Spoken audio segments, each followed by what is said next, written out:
think we have everybody. If Kate's not coming, I guess we can get started. Is that unless anyone has any reason not to get started? Hey, Josh.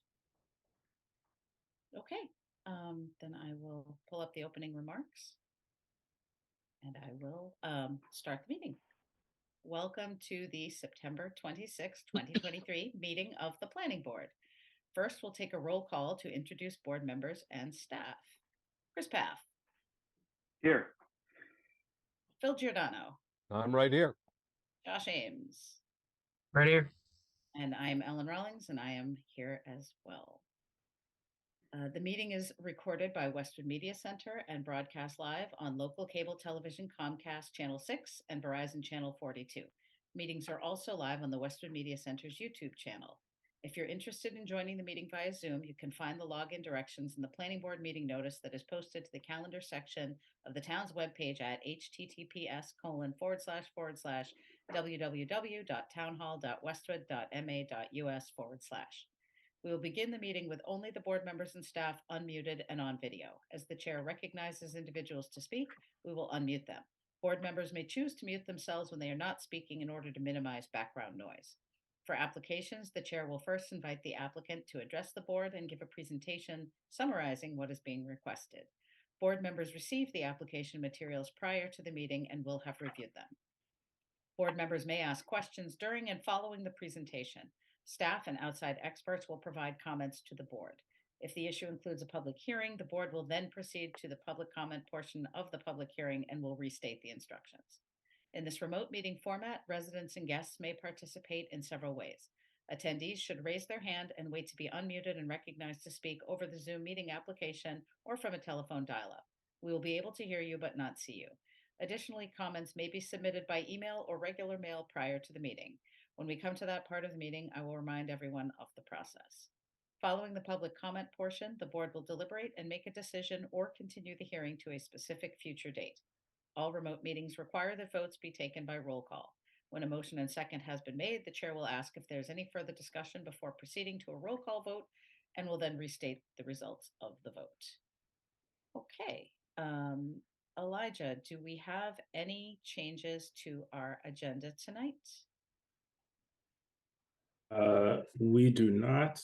I just also wanted to, I mentioned it in the chat, but this is not the public meeting for the Canton Street Sidewalk project. I think there may have been a misunderstanding there. That's held by a separate entity, not the planning board.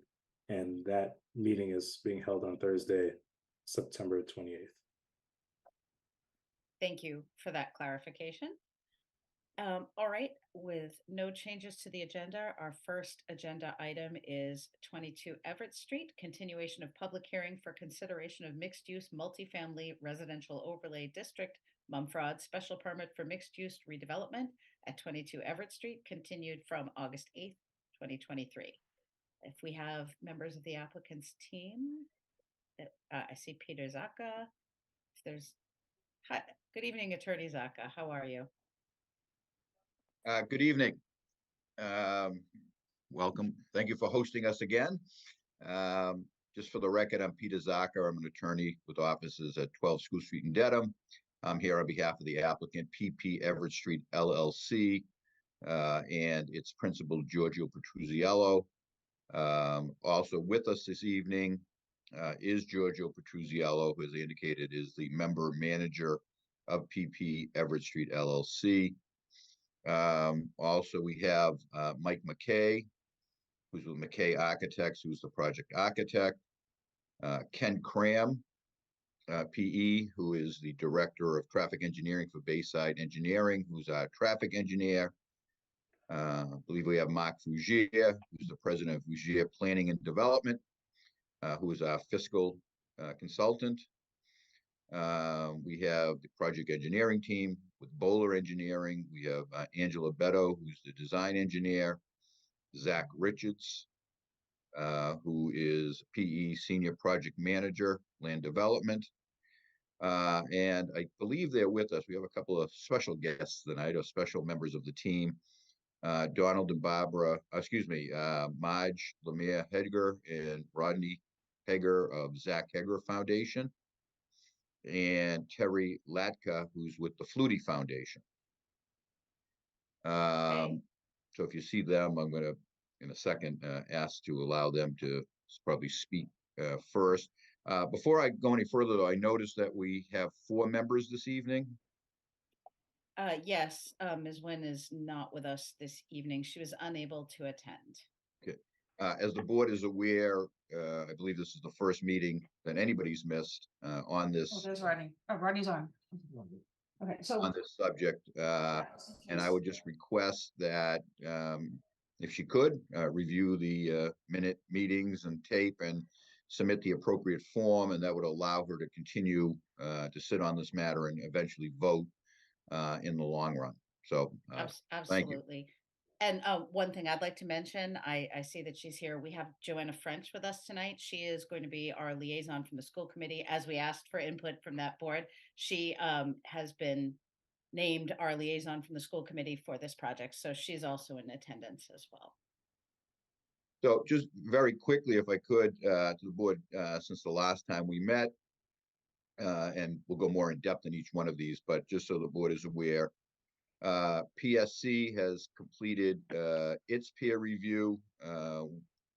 Basically, I think at one point, don't hold me to the number, there was about 99 comments or issues. I believe that we've addressed those satisfactory, and we'll go over those. And in PSC's peer review letter of, I think it was September 9th, he did indicate that there were a number of comments that are resolved, but at the end of the day, if we receive an approval, that they should be added in as conditions of the approval. In addition to that, since the last meeting, as you recall, since we started the project, we had reduced the total number of units to 150. I think at one point, if you go all the way back to the scoping session, I think we were a little bit over 200. Then I think we originally filed around 159 or 160, went down to 150 and changed the bedroom mix. The initial peer review, the initial fiscal report that Mark Fougier submitted on our behalf was based on the original proposal. So Mark, in the meantime, since the last meeting, has updated or revised his proposal to account for the current 150 with the current bedroom mix. In addition to that, based off of comments from the board, as well as from RKG, he had a further discussion with, I think, the school finance director, and has updated his report. That has been fully, again, peer reviewed by your peer reviewer, RKG, and I think he sent a letter in on September 19th, basically confirming his agreement with the substance of what was in Mr. Fougier's memo. We also had, a couple of weeks ago, we had a joint meeting with the town of Norwood. And we, as you know, the project front line, or front property line, is the border, or the property, the town line between Westwood and Norwood. Gave us an opportunity as a development team to listen to their concerns. They did request that they want to do their own traffic peer review. So subsequent to that meeting, we provided them with our full traffic report. I believe we provided them with your peer review. And I'm still waiting for further direction from Norwood of where they want to go with that. I've been emailing the DPW commissioner in Norwood. And as requested by this board, and as we indicated we would do, I did reach out via email to the Westwood School Committee, requesting the opportunity to present the project at a upcoming school committee meeting. And my understanding is they're checking their calendar and will be getting back to me as to when they would like us to appear for that.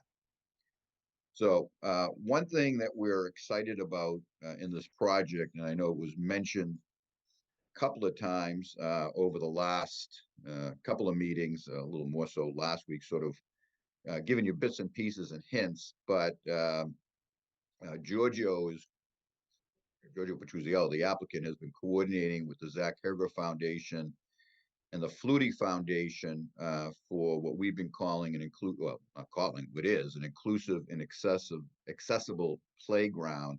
And this is going to be one of the primary, we think, exciting public amenities in this project.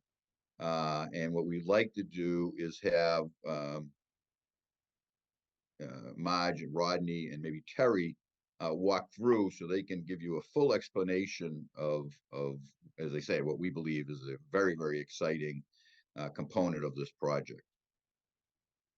So I don't know who wants to do the speaking. I think they've been promoted, right? Marge, Rodney, or Terry? Anybody want to take the lead? I don't know if Rodney and Margie, if you're,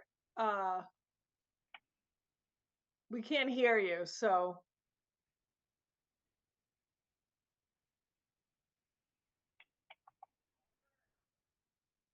I can just start with some basics, and I'm coming in, Margie and Rodney, once you can, we can hear you, let me know, and you can kind of take over, but, the Doug Flutie Jr. Foundation for Autism, the Zach Heger Foundation have been partnering for a number of years on many different initiatives, and all of it is based around inclusion and accessibility in local towns and cities. And this particular project is near and dear to our heart and to Margie and Rodney, because it is their hometown and it's something that honors their son. So really, to start and tell you a little bit, I'll just tell you the background and what an inclusive and accessible park can bring to a community. And then Rodney and Mark, you can hopefully get into the details about the park itself. But a park like this is so vital to a community for a number of reasons, but not only to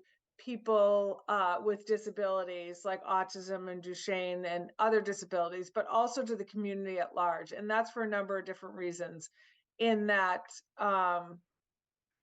you know, it is about having a safe place for everyone in the community to congregate and to use. And one of the things for people with disabilities and families of people with autism is that that's really sometimes not an easy thing for people to do. And so, for example, if even a grandmother were to bring someone, a young person with autism or other disabilities, out in the community to give a family respite, a place like this allows them to do that too. So from accessible parking, from accessibility for older people, for any kind of community groups that could use a park like this, it is just like a vital piece of any city and town, as you know. And Margie and Rodney have gone to great lengths to make this their mission in life, to have this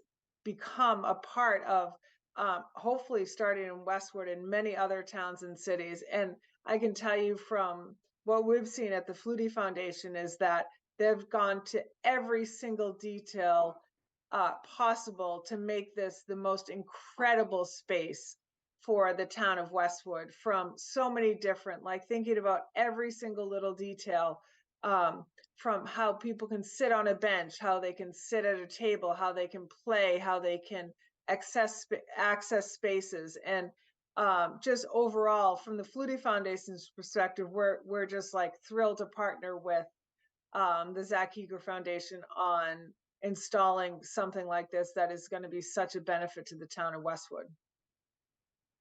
You guys hear us now? We can. Yes. Yes, we're in business.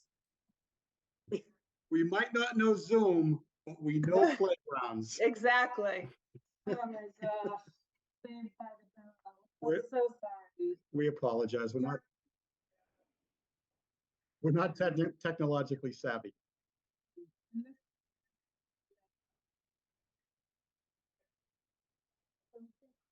So Rodney, I'll hand it over to you to kind of explain your kind of vision and Margie's vision of a park and playground and just accessible, like community inclusion space to just kind of go through the details of what that looks like for the town and what it can bring to the town. Perfect, thank you.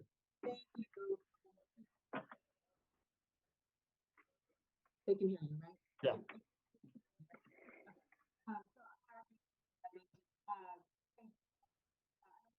We can't hear you, Margie. Can you hear me? Can you hear Rodney? We can hear Rodney. We can't hear, is it Margie? Did I say that correctly?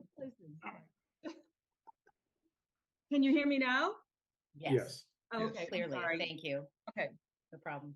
So I'm not sure where Giorgio is, but we're just so grateful to have become friends with Giorgio and love the work that he's done in Dedham and Westwood, beautifying the towns. And we're just so happy that our paths have crossed to hopefully make this come to fruition. Rodney and I and Terry, we've been working closely together with for this park initiative or playground initiative. I've been a Westwood resident for 22 years. And could not be happier living in this community. We built our home here. My husband, Jack Tierney, and Rodney helped us. This is Zach's father, Rodney, make sure that this house was going to be accessible and inclusive for our son, who was diagnosed with Duchenne muscular dystrophy at a very young age, 3 years old. We were told he's going to be in a wheelchair by age 9 and may not live until his teens. So while we were able to build ramps and elevators and wide hallways for our son to grow up in, we were unable to provide recreation for him in the form of a playground so he can socialize and have fun, make friends. It just was not something we were capable of doing. So as parents, this was very heart-wrenching for us. Becoming friends with Doug 20-something years ago, we shared similar struggles with our sons. Through years of collaboration, we've hosted very successful fundraising events that have helped improve the quality of lives of those suffering from symptoms of autism and physical disabilities. Our foundation was founded in 2007. We've raised over $2 million to fund a cure for Duchenne. And since the passing of our son a year ago, we've shifted our focus on trying to improve the quality of lives of those adults, children with disabilities, cognitive impairments. You've got to, everyone knows somebody with one of these impairments. The autistic rate is what, one out of 64 kids with autism that become adults with autism. So we changed our mission, focusing on inclusive and accessible playground spaces. As a physical therapist for 35 years, working in Dedham for 30 years, I've had the pleasure of meeting so many people who've generously donated, and we've, again, have made this our mission. And we hope that we can change and put Westwood on the map to do something that New England has never seen before. All children have the right to play, and we just hope that you can help us succeed this, make this goal a reality. So if we can refer to, is Angela there to look at the slideshow, the photos?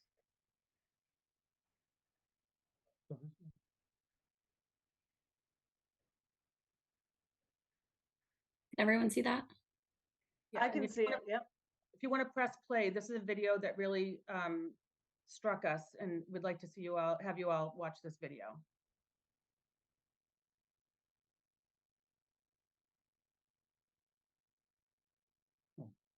Oh, I don't hear the sound. Oh. Whoever's sharing, if they shut off the sharing and then add sound, we could hear it. Angela, are you able to do that?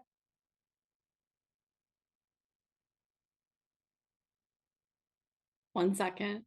The fun things about Zoom meetings, everyone, right? Yeah.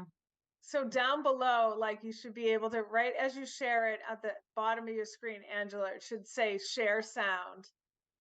Like before, when it says you're about to share, down below it will say, do you want to share sound? Okay, I think I have it. Can everyone see that again? Yep. Yep.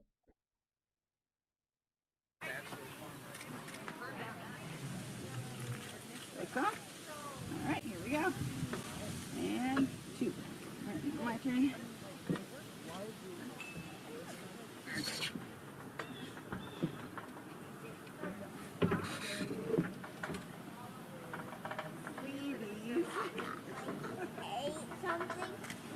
I just saw him.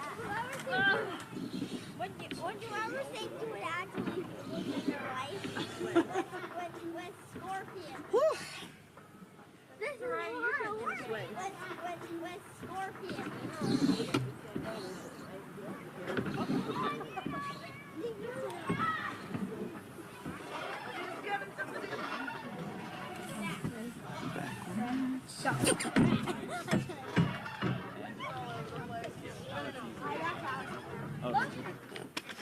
Oh, that's a big candy. But she's getting in the zone. That was a good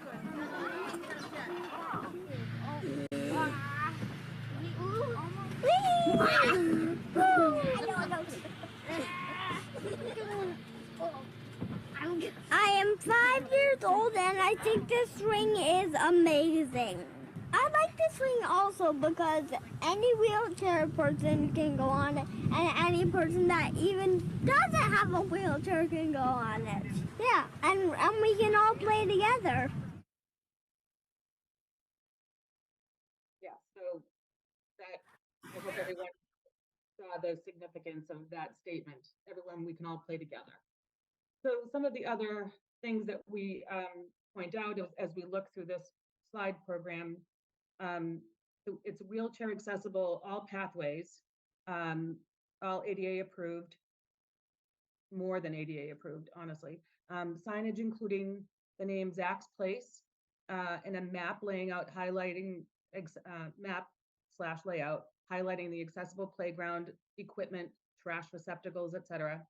Communication boards, which Terry can talk a little bit more about that when we get to that slide. Multiple benches, level astroturf playground throughout, fencing for safety, again, trash receptacles, accessible shaded gazebo. The video, Angela, if you want to slide over one, it's actually probably at the end, but there's more than just one ride here. There's multiple rides for accessibility, and also cognitive, musical instruments, sensory rich, it's a sensory rich playground with a wide range of materials. I'm sorry, I'm out of breath from running outside and back. Interactive play panels, musical panels and instruments for sound and musical creativity, multiple gathering spots for socialization in quiet areas as well. Accessible areas includes 2 wheelchair rides and ramps to multiple other equipment for all ages and activity levels. So I think you wanted to touch on a few things. Have we seen all of the slides yet? Okay. So the gazebo is not true to scale. It's actually going to be 16 foot.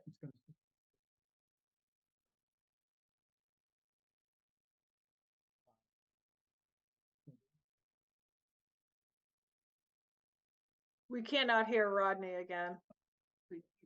So we wanted to add a covered area because all the playgrounds that we've visited, it's always sun beating down on everybody.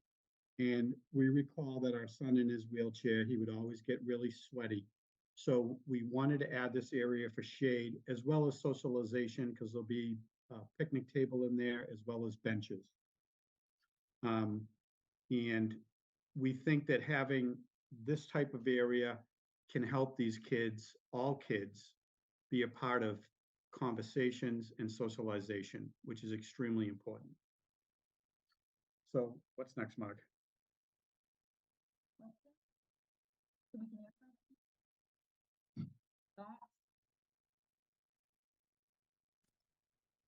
Can everybody hear us? Can you guys hear us okay? I can hear Yes. you, Rodney. If you're right near the screen, I think, Margie, you just have to lean in a little bit. Yeah. So does anybody have any questions in regards to the playground? Can I just speak 1 second here, and I apologize, I'm late. This is Giorgio Petruzziello. I'd like to say that, since meeting Margie and Rodney, I've learned a lot about this this playground. I think at the end of the day, this is going to be really a park that's going to be inclusive to everybody. It just looking at that video. When I first saw that video, I broke down and started crying. It's just incredible. Not only that the child or the person with the handicap, it's the adult too. A lot of times you go to a park, a playground, the child may have a handicap or some kind of disability, but nobody thinks about the parent that has that disability. That parent has that disability and can go to the park with the child. So it really is, in my opinion, unbelievable. And I thank God that I met Rodney and Margie to have this project come to Westwood. That's all I have to say on that. Can I just ask so it's clear, are there any other of these in Massachusetts?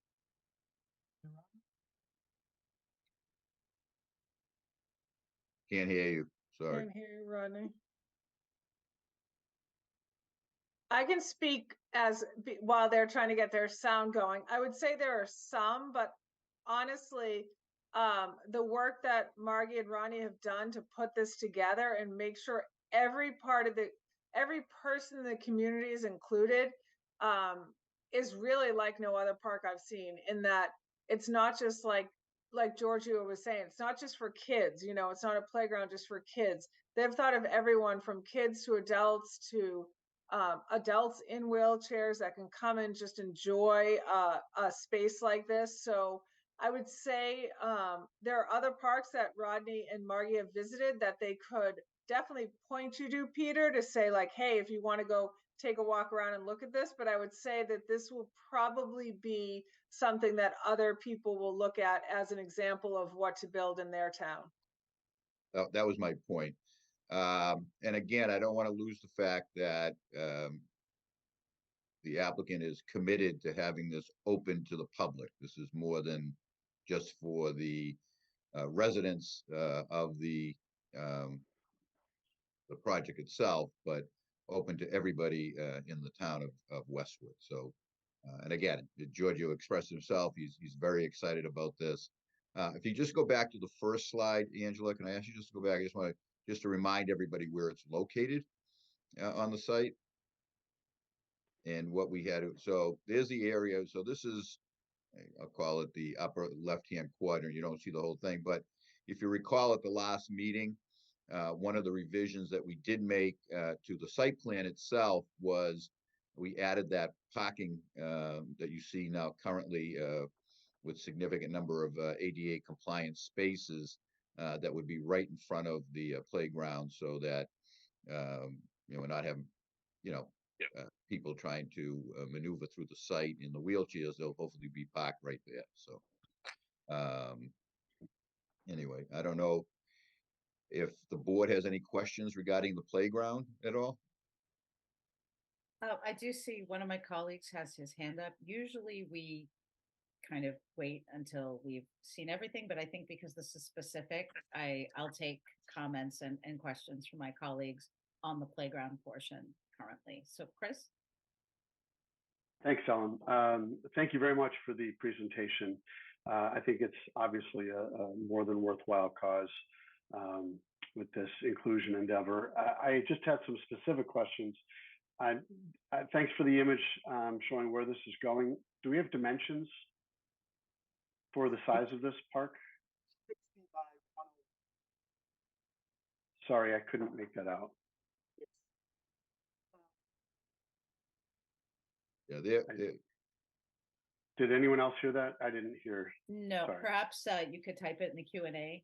We could get the numbers that way. I think there's some audio problems going on. Angela or Zach, do you have the dimensions of that? I have another plan. I can pull up. 6,060 square feet. Yeah, I think he's holding up a note. 6,000? Yes. Yeah. Yes. Okay. Second question, surface I'm seeing, it's red in the one picture and then blue in the image. I don't really care what color, it's up to you, but what is that material made of?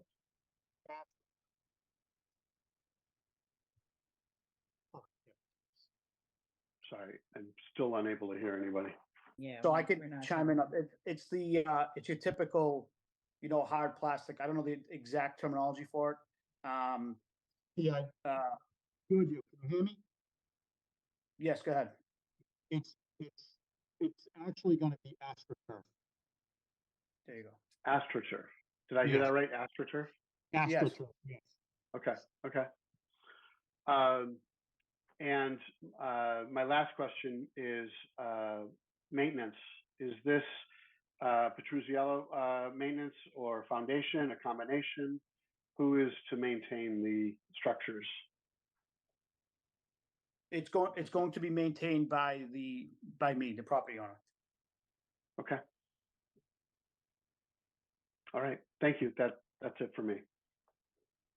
You, Chris, Josh, you have Yeah. some playground questions? Yeah, totally echo the merits of the playground. I love it. Love the idea.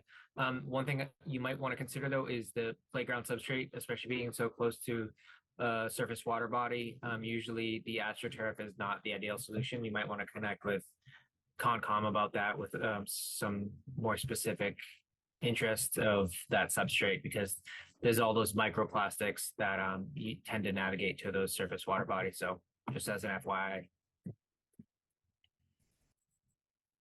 Thank you, Josh. That is a very salient point. Did any others of my colleagues, Phil, did you have any playground specific questions or comments? No, I was very impressed with the playground in the video. Is this sourced somewhere? I mean, could you just give me a sense? Is there a long lead time to installing this, or is this?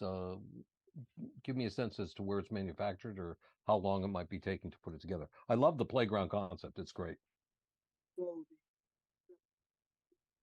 I can't hear him. We can't hear you. So- Sorry. You can't hear him, but at the end of the day, once this project, there is long lead times for this stuff. As you see, it's all specialty products.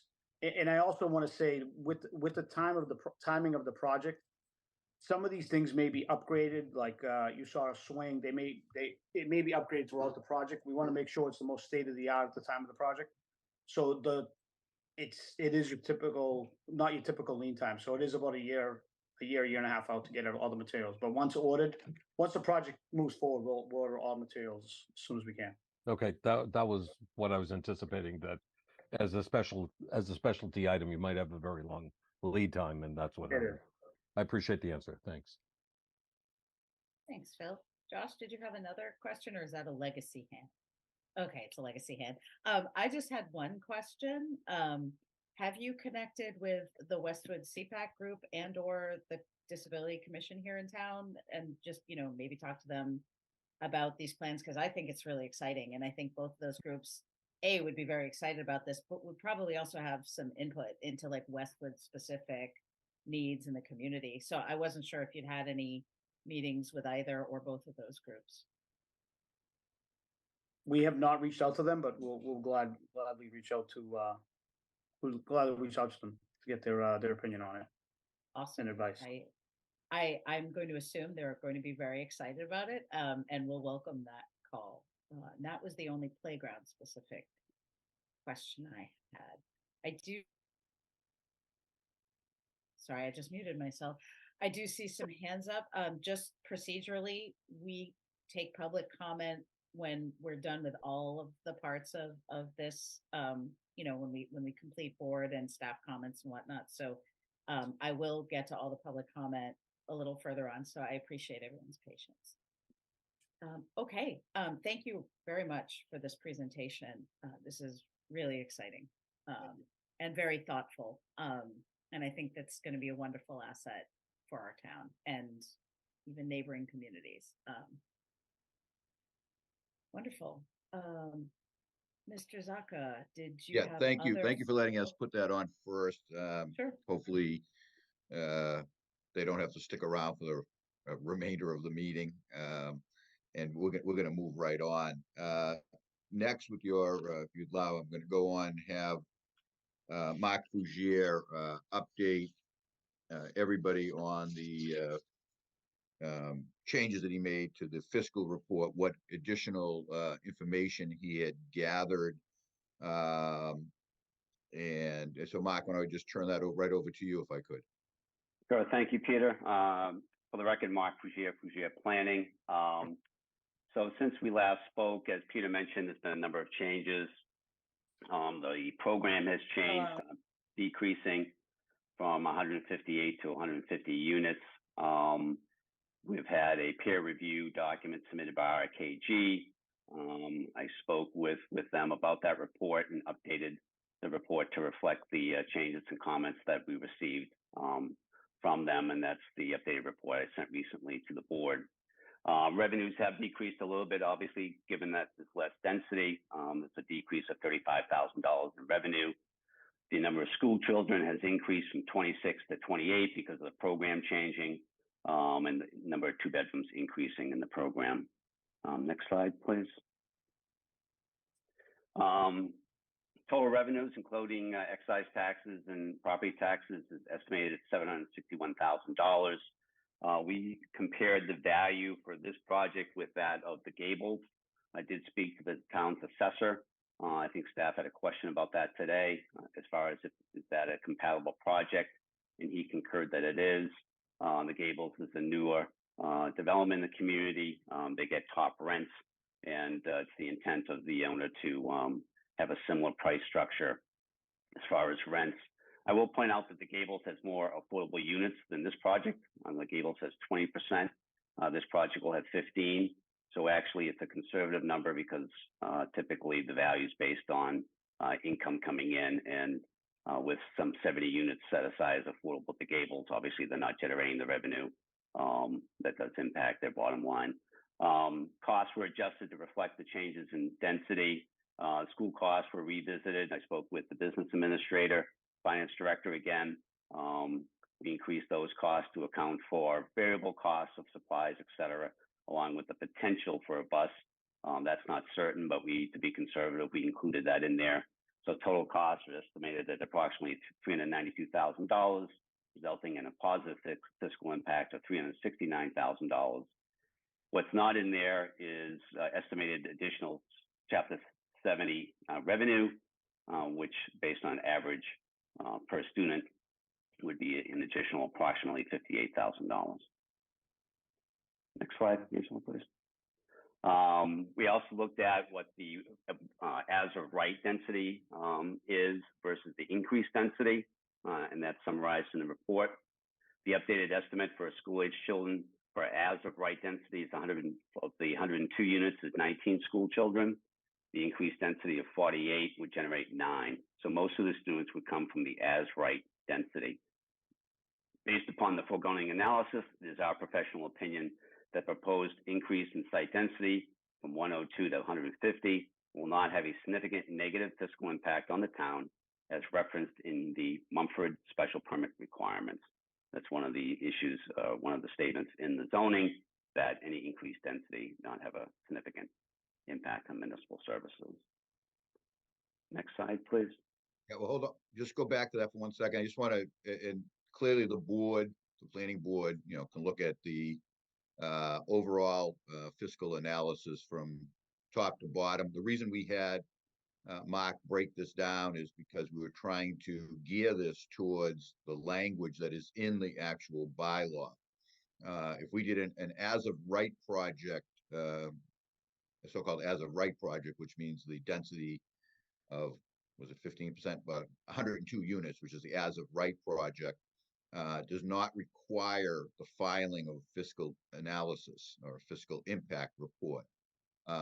Once you go above that, then the way the bylaw is worded is, and again, from what we're supposed to show, not necessarily what the only thing the board looks at, is that the increased density does not have a significant negative fiscal impact on the town. And so what Mark is producing here is showing that in fact, the additional 48 units above the as of right would actually produce a positive $118,000 to the town. Again, I remind everybody who's listening, I know the planning board knows this, and probably most people know this. When we show the expenses, we don't, as an applicant, we don't allocate the money.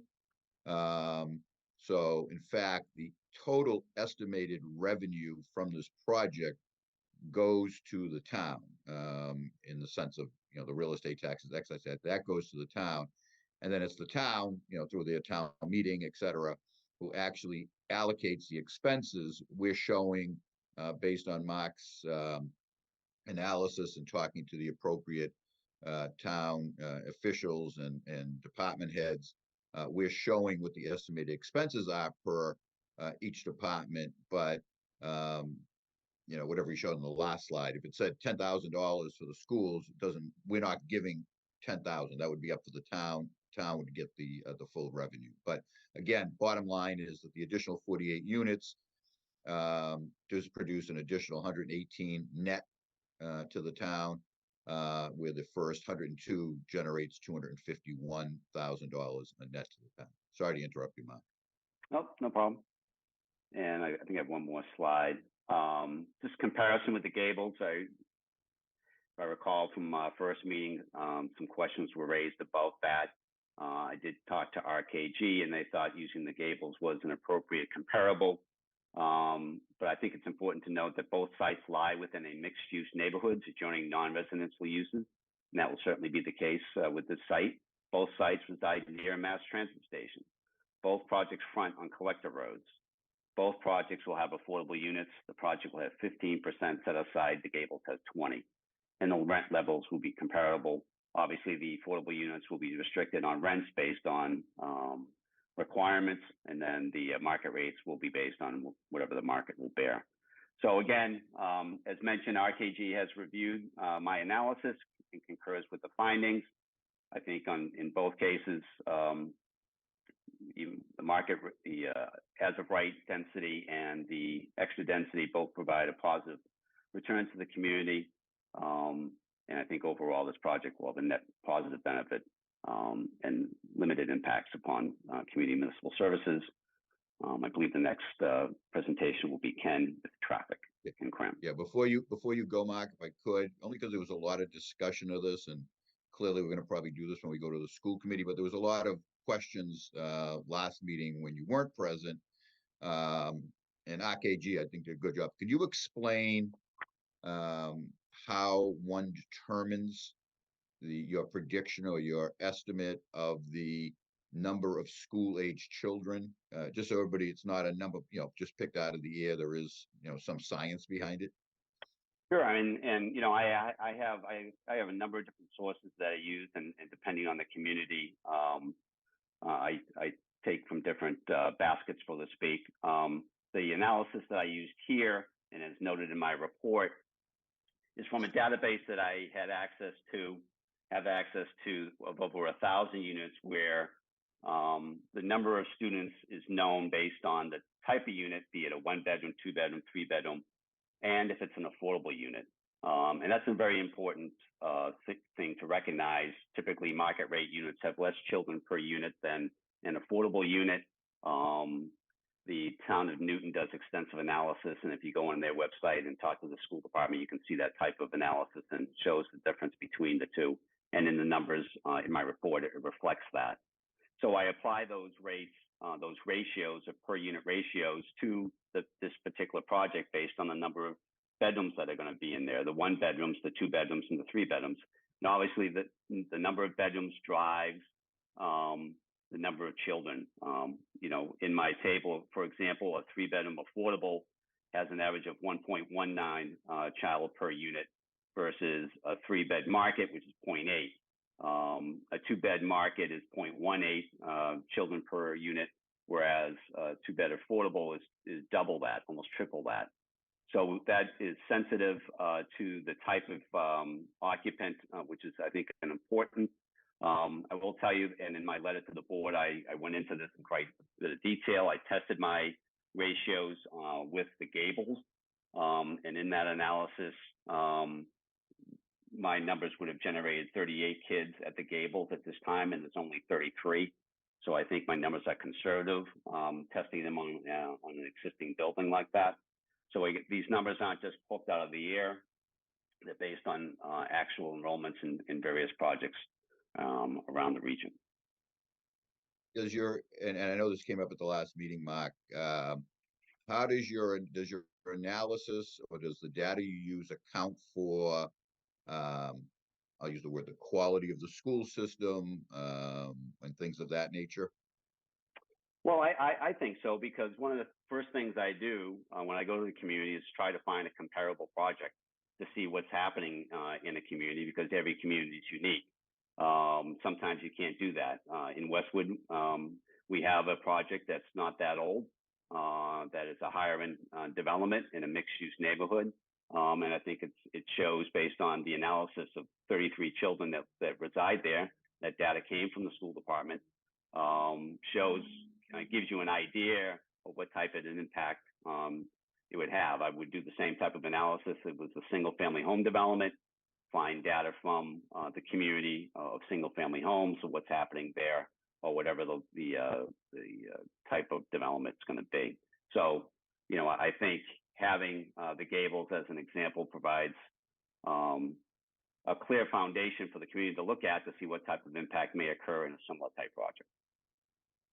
And my last question, and I'll be quiet on the fiscal part, is I believe, and I just want you to confirm this, I believe that the projected school age children out of this project, when we reduced it to 150 from the 158, actually went up, because we increased significantly, I guess, from the 1 bedrooms to the 2 bedrooms. Is that an accurate statement? Yeah, what happened was, in the first profile, there were 98 1-beds, 44 2-beds, and 16 3-beds. This new program is 75 1-beds, 62 beds, and 15 3-beds. So that's 2-bed change is what really drove it to go up. Typically, when you decrease units, you're going to decrease school-age children, but the profile changed. So that's why it went up a little bit. Yeah, and just for the record, that change was made when we reduced the number, was to keep the project economic for the applicant. So, okay, thank you, Mark. You're welcome. So before we move on, because I'm not sure, Mr. Frazier, if you're planning on staying, I do see. Oh, yes. Oh, okay. Our school. I'm not going anywhere. I'm going to go a little off book, because our school committee liaison is here, and I believe she has a question related to this. Absolutely. I'm not sure how long she can stay. So again, a little out of order, but I'd like to bring her in now if we could. I'm staying through the whole meeting, Madam Chairman. Wonderful. So thank you. You're welcome. Hi, Mark. It's nice to meet you. Thanks so much for this. I'll save a majority of our questions and discussion for the time when we have an opportunity to meet, just with the school committee. Sure. But I did want to know if I read through your, what date is this? August 28th document. Yes. Where you referenced the database of 1,040B apartments. I wanted to know if you had anything, if you could point to a comparable project with similar structure, with actual 3-bedroom units. I understand using gables as a comparable, but I'm wondering if you were able to pull any comparables with units with 3-bedroom units. I think that's going to be a point of differentiation in this particular example. Yeah, if you look on, as it relates to the number of school children. Sure, and that sensitivity is in my analysis, and on table 12, on page 12, you'll notice that the ratios go up as the number of bedrooms go up, and so that database that I have takes into account the different types of bedrooms that are there. So, for a 2-bedroom unit, for example, we're estimating 0.18 children per unit from a market rate, but for a 3-bedroom, that jumps up to 0.8. And for a 2-bedroom affordable, we have 0.57. That jumps to 1.19 in a 3-bedroom. So it is sensitive to a 3-bedroom. 3 bedrooms are much more attractive to families, as you can imagine. So that is taken into consideration in the analysis. Absolutely. Thank you. You're welcome. Thank you. Thank you, Mark, and thank You're you, welcome. Joanna. Okay, back to you, Mr. Zaka, if you'd like to. Thank you. And I'll just add to that, if I could, just one last thing before I go to Ken Cram, is that this bylaw mirrors the MBTA Act, which actually is designed to encourage developments for families. Thus, there is a requirement of producing, I think it's, in this particular case, I think it's 10% of our units must be 3-bedroom units. And we look forward, Joanna, to our invite to the school committee. So I'm sure we'll make sure Mark Fougier is with us to respond to all those questions. Thank you. At this point, I'd just like to have, if I could, through the chair, have Ken Cram just give you a quick overview of the traffic. We had done this, and I told them to really minimize this, but I just want to refresh everybody's memory, because as we go through, I think we started having questions that may have been shown before. We had several at the last meeting. I just, I think it's just important that we, quickly refresh. There hasn't been any per change to this. I will tell you that, and I hope I'm not stealing his thunder, but in our joint meeting with Norwood, and subsequently, we have requested this do not block box. And at this point, we found that the reception from Norwood, we don't have it in writing, but so far, the reaction has been, fairly positive to that request. So Ken, that was probably the only good thing you wanted to say, but if I can turn it over to you, you can run through this, and you are on mute, so. Thank you, Peter. Ken Cram from Bayside Engineering. And I will be brief, but we did the traffic study. General study area is shown. Everett Street going across the middle with Boston Providence Highway on the right-hand side going north-south, and Washington Street, Upland Road, and Washington Street north-south with Clapboard Tree Street going off to the west.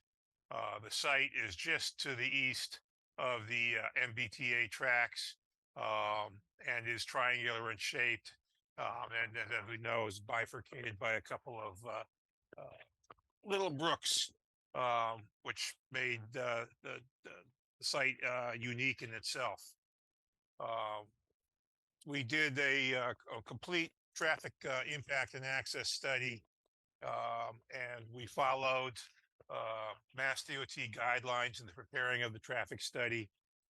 We did new counts. They were done in February of this year. And February being a winter month, the volumes are typically a little bit lower. Based on available data, we found that it was about 11% lower. So we adjusted our volumes upward by a factor of 1.107 to get to average month conditions. And the next table, next sheet, please, summarizes what we found for daily volumes on Washington Street north of Everett Street and Everett Street just east of the site. And as everyone knows, there's a fair amount of volume on a daily basis on Washington Street, and about half that, give or take, on Everett Street, passing by in front of the site.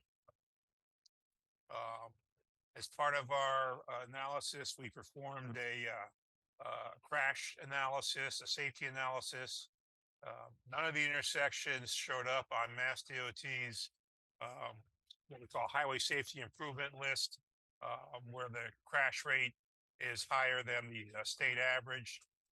In all cases, all our study area intersections were below that. Next slide. As part of what we looked at, we also measured the speeds out there, and we found, and it's not quite surprising, that the posted speed limit was 30 miles per hour, and the averages are about 38, with the 85th percentile 42. The 85th percentile is the speed that we use for assessing site distances. There's one planned roadway improvement project. That's the intersection of University Avenue, Everett Street, and Boston Providence Highway.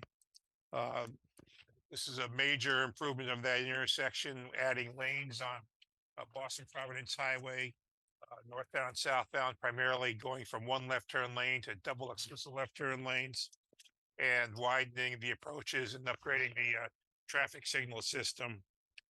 This project is planned to be funded through the 2025 TIP, based by the Boston Metropolitan Planning Organization.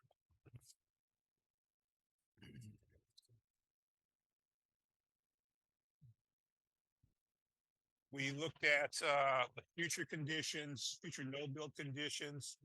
We contacted the Central Transportation Planning staff. They have a model for the entire state. And based on their information, their growth rate for this area ranged from 0.64 to 0.95. So we used a 1% growth rate compounded annually for the 7 years that we have planned our projections for.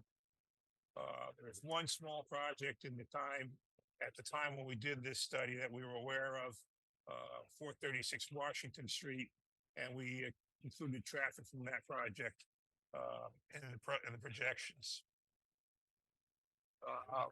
The next, we looked at what will our project generate.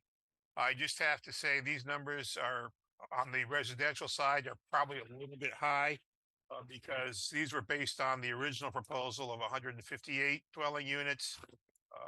It is now down to 150. So these numbers would go down a little bit, but overall the impacts would probably still remain pretty much the same. And these are numbers based on the Institute of Transportation Engineers Trip Generation Manual, the 11th edition. As you can see in the first column, the residential component is expected to generate 58 trips and 62 in the weekday morning, weekday evening peak hours, respectively. And again, the retail trips could generate 32 to 89 trips during the peak hours. And we get a total of 90 to 151. One of the unique characteristics of this project, depending on the nature of the commercial use that goes in there, it's conceivable that someone could actually either live and either shop at one of the little markets, or if it's a commercial office space type infill, then they could live there and work there and never have to leave the site for their typical daily work trips. So the next slide shows the total site trips, and then based on ITE methodology, we could expect, in the morning, 4 trips would be shared between the 2 uses, and up to 18 could be shared during the weekday evening peak hour. Obviously, it's not so big in the morning because, in all likelihood, if it's a retail use, it's a good chance that it won't be open during the morning peak hour. Yeah, not to interrupt you, just so everybody's aware, see how good your memory is. What is the morning peak hour and what is the weekday evening peak hour? Generally, the peak hours are 1 hour between 7 and 9, and 1 hour between 4 and 6. And because I have quite a few projects, I don't remember off the top of my head, but it's right here in the traffic study. 7:30 to 8:30 and 4:30 to 5:30 was based on the traffic counts we performed in February. Those were the actual system-wide peak hours. Is that the peak hour of the trips being generated from our site or the peak hour of the roadway network? That's the peak hour of the roadway network. Thank you. Excuse me for the interruption. Just want to, as a point of notation, we are past the 1 hour mark of this planning board meeting. Thank you. Thank you, Elijah. Okay, so we have our site trips. Next, we look at where will all the trips go. something.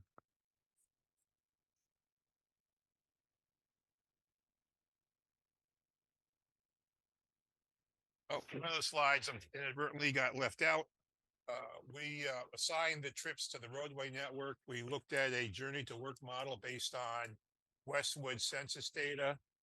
In other words, based on the census, if you live in Westwood, where do you work? And then, based on where the site's located, what's the best way to get to that site?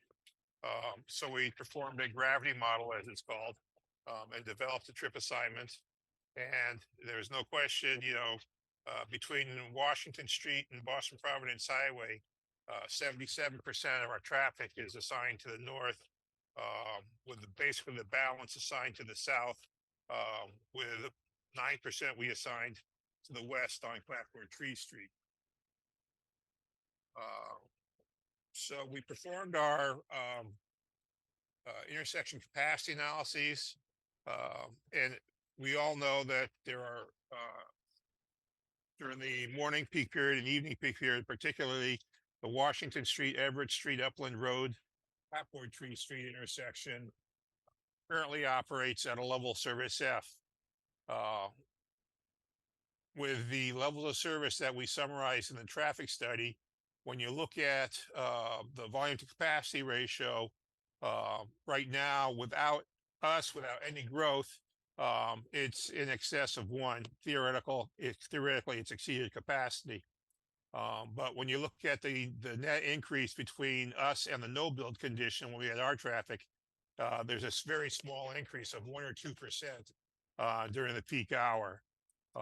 So it's unfortunately it's a tough intersection. We've looked at it for possible improvements, but at this point everything is built out and really can't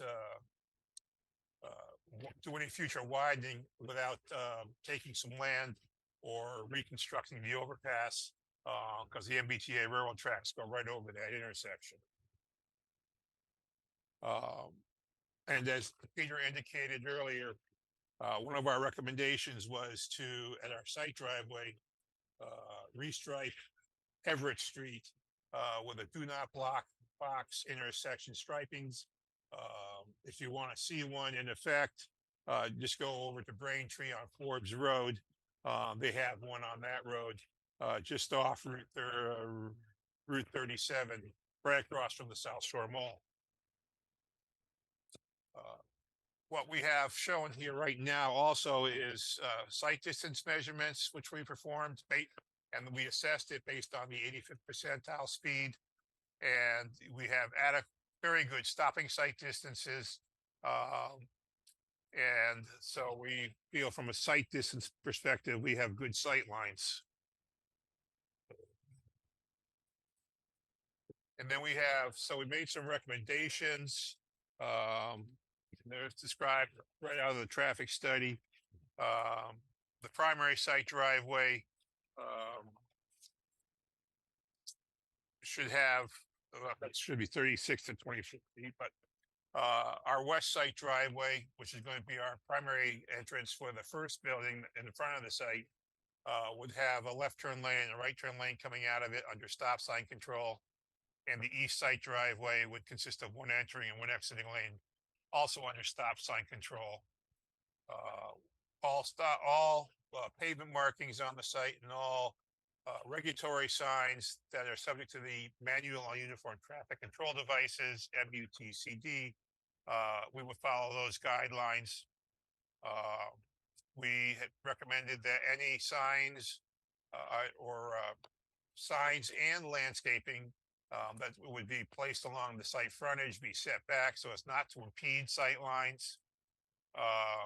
Any snow windrows that accumulate during the peak winter months, assuming we ever see snow again, that be promptly removed so that they don't block the sight lines, and that bike racks be installed within the project site. We've also recommended a transportation demand management program. A transportation coordinator will be designated that will work with the tenants for those who want to carpool, or what's available for public transit in the area. All this will be posted as a tenant comes into the, a new tenant signs a lease. They'll get a welcome packet, which will again detail the available public transit services, bike and walking alternatives, and commuter options. Pedestrian accommodations within the site. We have many good sidewalks for walking, and Zach may touch base early on, or has touched base on the sidewalks out on Everett Street and what we've done to rectify those, because in some instances the existing poles really restrict the usage of the sidewalk and the secure bicycle parking within the project site. These were all peer reviewed by Tom Houston from the PSC group. There were 3 or 4, I forget how many now, back and forth responses, which dealt with traffic and site issues. And again, as Mr. Zaka indicated, I did speak with the DPW town engineer for the town of Norwood. And he did not have an issue necessarily right now with installing the do not block boxes, but he was going to defer until their peer review was complete. So I think I did that in just under 10 minutes. If they have any questions, I'm here all night also. Great. This would be a good point if I could. One of the things the board had asked us to look at was to see if there was, I'll use the word, a path where people could hopefully get, I mean, the whole reason this project is happening where it's happening is just because of its proximity to the commuter rail station in Islington. I should also point out, I believe there is a bus stop right around the corner from this site, right at the, I think it's at the right of the bridge. I want to point out that none of the traffic numbers have been reduced. Like, we don't take credit because of that location, but we did look at the path, and an interesting thing turned out is because of where the wetlands are located. And Giorgio, are you still on with me? Because you could probably explain this a little better than I do. But Andrew, I think at the very end of the, so we did this. It actually turns out, so we did an analysis showing, what the path would be given, I'll use the word obstacles, be it a wetlands, be it a structure, if we could ever get, permission from the adjoining sites. And as it turns out, at least from the point, if you could just slide up just to here so I can see where that's starting, but from the starting point, we started them at the front there. Now, clearly from the back, it's a little different, but if you started at the front of our property, the blue is so-called the imaginary path, which again, we've looked into, and at this point, we don't think we can obtain. But from the beginning of our property back, that's over 4,000 square feet, and it's basically the same distance. We're showing it 3,800 feet shorter if they actually came out of the site, went down Washington and around, which again, only because we can't go as the crow flies. Giorgio, is that correct? I mean, you looked at it that closer than I did, but I think we showed the path of that. If there ever could be a path, that's what it would be in the blue, which really, I guess depending upon where you're sitting on the site, but it doesn't shorten it by a considerable amount. And I think part of our TDM has to be education of our residents as to, where the bus stops are and, how they get to the commuter rail station. You want to add something, Giorgio? No, that's it. I mean, it's not only the wetlands, the fencing. There's a lot going on. Obviously, walking down that blue line there, taking the red walking way. I mean, you're walking on a public way, sidewalks, actually right through Islington. it's a much better way. And actually, the red line, I think we calculated, was 100 yards shorter than the blue line to get to the bus stop. That's it. Okay, and we did, just for the board is aware, because the board had asked, I know Giorgio has been trying, calling various type of, I'll call them ride share programs, as well as more prevalent, I think, in the city, but you see these bikes, rent a bike or borrow a bike, bike share programs. He's still exploring those. In all honesty, I think they don't think there's enough volume being generated from this project for their uses, but we will continue to explore those types of things. And that's our update on the traffic, or refresher on the traffic. And I think probably the last thing we have is Bowler. Just quickly show you some, I don't think it was anything significant, but anything that may have changed or the results of the finalization of the peer review. Great, thank you, Peter. Zach Richards with Bowler, Senior Project Manager and Professional Engineer on the civil site side of the project. I'll be even briefer than Ken because I know we've been talking about the site a lot the last couple meetings. I think a lot of the updates I hit on at the last meeting and kind of ran through. The playground updates, which it seems were well received, among a couple other updates. At this point, as Peter alluded to, we've been through the peer review process pretty thoroughly with Mr. Houston, and appreciate his time and consideration in turning around his responses quickly as we work through that, through the end of the summer here.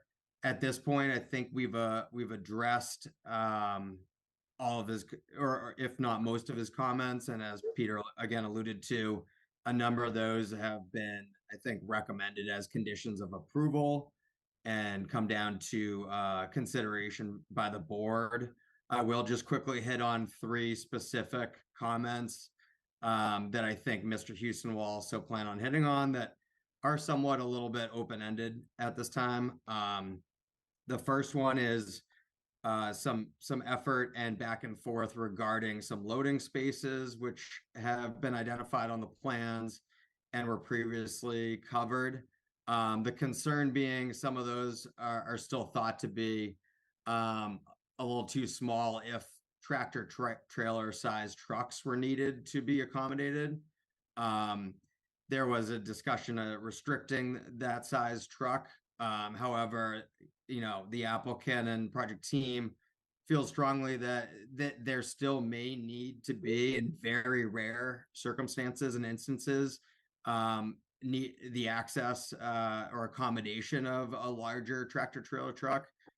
We think that would likely be, again, a unique circumstance when a new tenant's moving in and has a very large amount of furniture or such in terms of the retail spaces that they would be, looking to unload into those spaces, at which point I think we would figure out a very reasonable time and day for those activities to occur, again, off hours when these retail spaces may be first getting established, so that they wouldn't negatively affect any of the other residents, other tenants. So obviously that's going to be very important to the operation of these buildings. And I think it's something we could easily work around and isn't uncommon, again, for projects of this size and nature. The second piece that came out of the peer review was a request for a hammerhead turnaround at the dead ends of the parking lot that serve the front portion of the building. We feel we've really met industry standard. It's not uncommon given unique site layouts and constraints. Again, we've gone through the constraints enough on this project that you do end up with dead ends in your parking lot for circulation, whether it be a trash enclosure or in this case, we've got a slight bump out, usually about 5 feet or so is pretty standard, that allows for cars in those last couple spaces to properly pull out and maneuver to leave those dead end areas, or in the case of a car reaching that dead end, being able to do a 3-point turn, which we provided a couple truck turning movements showing that. So we do feel that that's a common application and very acceptable given the circumstances and constraints of the site. The last sticking point was, or comment, I guess, that you could consider outstanding was a recommendation for a water loop between the two, I guess, buildings and areas of the site. Again, pointing to the constraints, we have Purgatory Brook, which creates a lot of challenges and making it really infeasible to cross the brook with a water line, which would be required to create a water loop between the two buildings and portions of the project. We've reviewed that again closely with the fire department, as you know, and we've covered at previous hearings. The fire department feels that there's proper hydrant coverage and the water system as proposed is sufficient. Additionally, at the meeting that Peter alluded to between Norwood and the town of Westwood, we did review that comment with the peer review consultant, and Norwood did not feel strongly either way. They thought it was satisfactory as currently proposed and did not request a water loop. So respectfully, the applicant and project team is maintaining our current stance as proposed, that the water system is sufficient for this size development to serve each building independently. With that, again, I'm around the rest of the night, happy to answer any other questions, thoughts, feedback that might come up, and either we'll turn it back to Peter to close out, or I'm sure Mr. Houston would also be looking to speak to the project briefly. And thank you all again for your time. Thank you. Mr. Zaka, did you have anything else that you or anyone from your team wanted to share before I move on? Yeah, the only thing I want to close with is we've seen some comments that had come in terms of, well, I should indicate we got a comment from the I think the building department. We'll be responding to that. I don't know if the board saw that, but there was a comment that had come in from the building department. I think the biggest issue I saw on that was the height, but we're adjusting everything. So we're going to, you'll see a letter posted on the portal tomorrow from Mike McKay, where we've addressed all of those building comments and basically said we'll comply with whatever he pointed out was may have been either outside of zoning, or that there was a better way to do it, or some of them were more building code issues. So that will be posted tomorrow. And we also saw some comments, I know, in terms of, I'll say, adding everything from adding some, I'll use the word amenities to the project, or, even I think Elijah earlier today, gave us a heads up as to a potential comment on if the SCES get approved, what he would like to see for the mix of the affordables in terms of the either 80% AMI or 60%. And again, I know this is more of an applicant problem than a board problem, but my job is to tell you that unlike most projects we work on, this particular project, it's, Giorgio does a great job with the numbers, and be great if he had a great windfall here. That's not the way he looks at this, but this project probably adds, Giorgio and I went over it today, unlike most projects, probably has almost an additional $3 million that I think you usually don't see on a project. And I just asked the board to keep that in mind. One of those is that playground we talked tonight, in and of itself, and I don't have the exact dollars, is tremendously, it's an expensive playground to do. Clearly he wants to do it. He's excited. We're not arguing that perspective. In addition to that, I believe the solar panels, which we don't believe, and I'll stand corrected, I don't believe are required But clearly Giorgio wants to do them. We think the board would like that. The town has always, urged developers to incorporate that. Given the roof line, the size of this project, that's significant as well. And then what we're doing to the river, and of course, as the board is aware, the non-conservation commission type of environmental cleanup that has to be done on the site. So anyway, I got that out there, and I don't believe Mike McKay. Do you have anything to add, Mike? I'm just here if there's any questions. Thank you. Okay, that was a project architect. So that was our presentation for this evening. Thank you. Thank you very much. At this point, I do see we have Tom Houston here. Mr. Houston, if you have anything to add, we'd love to hear it. Thank you, Madam Chair. Just to bring everybody up to date, since the last meeting, we issued our third peer review report on September 9th and our fourth peer review report on September 16th. Out of the 99 comments we originally had, I think there are only 3 that are not completely resolved. One of them Zach mentioned is the recommendation for a water main loop. The advantage being that if the water is looped, every hydrant on the site is served by 2 independent sources of water. And given that these are large buildings and there's parking on the ground floor and all that, fire protection obviously is a paramount concern. So I think the principal concern that the applicant has with the water loop is there'd be a requirement to cross Purgatory Brook with the water main. Well, I guess I would offer 2 options. One is to insulate the water main and attach it to the side of the existing bridge that's going to remain across Purgatory Brook. That way the crossing could be made with negligible impact on the stream. The other option that I would offer is to locate a hydrant at the right rear of Building A. That's the northeast corner of Building A. That way, although the hydrant would still be on the opposite side of the stream from Building B, the fire department could connect a hose to the hydrant there and simply drag it across towards Building B.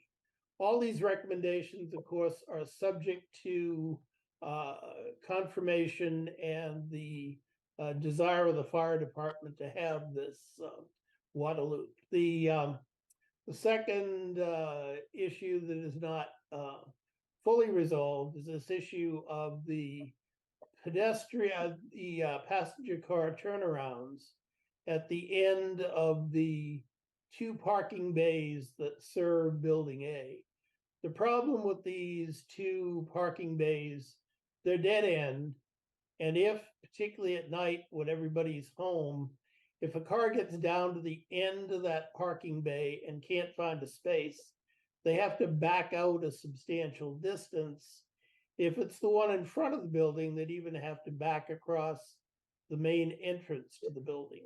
So I think our preference would be to leave 1 parking space out at the end of each parking bay and mark the space for no parking, which would assist in the vehicle being able to turn around and seek a parking space elsewhere on the site. They did provide a diagram of a passenger car trying to turn around just within the limits of the 24-foot wide parking aisle, but that just, in my opinion, doesn't really work. I've tried it with my own car in a full parking area. Very difficult to turn and stay within the 24-foot aisle. And the last thing I wanted to mention, this relates back to Ken Cram's presentation.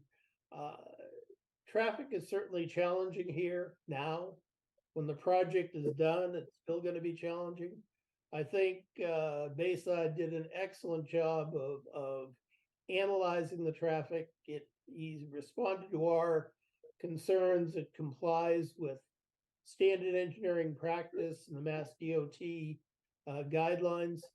The only thing I wanted to call the board's attention to, and I'm sure that you're aware of it, but perhaps some of the more serious traffic problems in this project will occur during construction. And one of the conditions of approval, and I'm sure the applicant would do it anyway, but there has to be very close coordination with the police department, particularly with the issue of heavy vehicles moving in and out of the site, particularly if that happens during peak hours. So I think that's my very short list of things for the board to consider after peer review is concluded. Thank you. Thank you very much.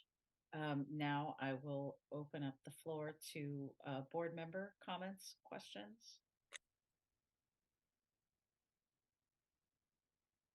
Phil, you got your hand up first. Sure.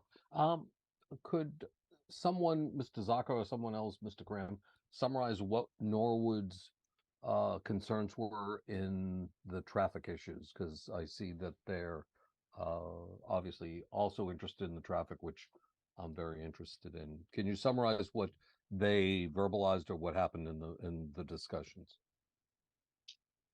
Yeah, I discussed it with the town engineer, and we did indicate that Mr. Houston and his staff reviewed it, and the response I got is we just simply like to have our own person look at it. I mean, that was, he didn't, he's familiar with the roadway system, and I just think that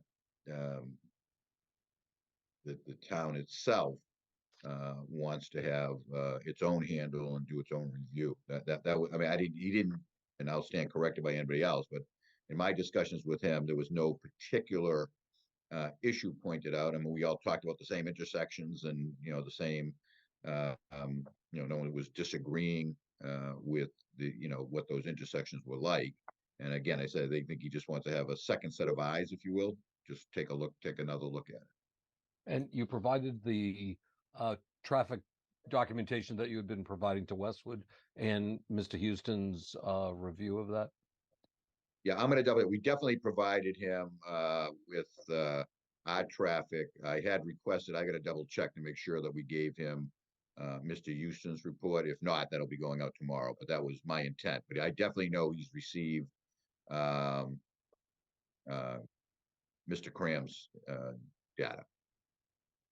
Mr. Cram, what did you consider to be the peak period on a daily basis? What is the hours that you considered morning peak and evening peak? As I stated earlier, it was 7:30 to 8:30 and 4:30 to 5:30 were the actual highest 4 consecutive 15-minute intervals based on the count data we collected. So when you say, so you're considering essentially a 1 hour as the peak, but what about in terms of around the peak? I'm assuming it's a bell curve of some sort, that the numbers still may be high, but not peak. That is correct. Okay.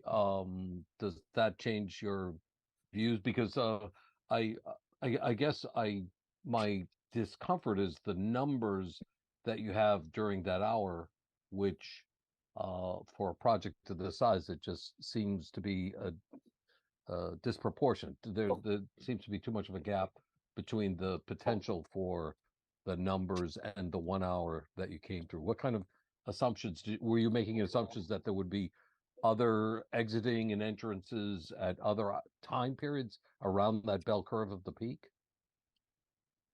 The standard methodology for preparing traffic impact assessments is you look at the highest hour during the morning peak period and the highest hour during the weekday evening peak period.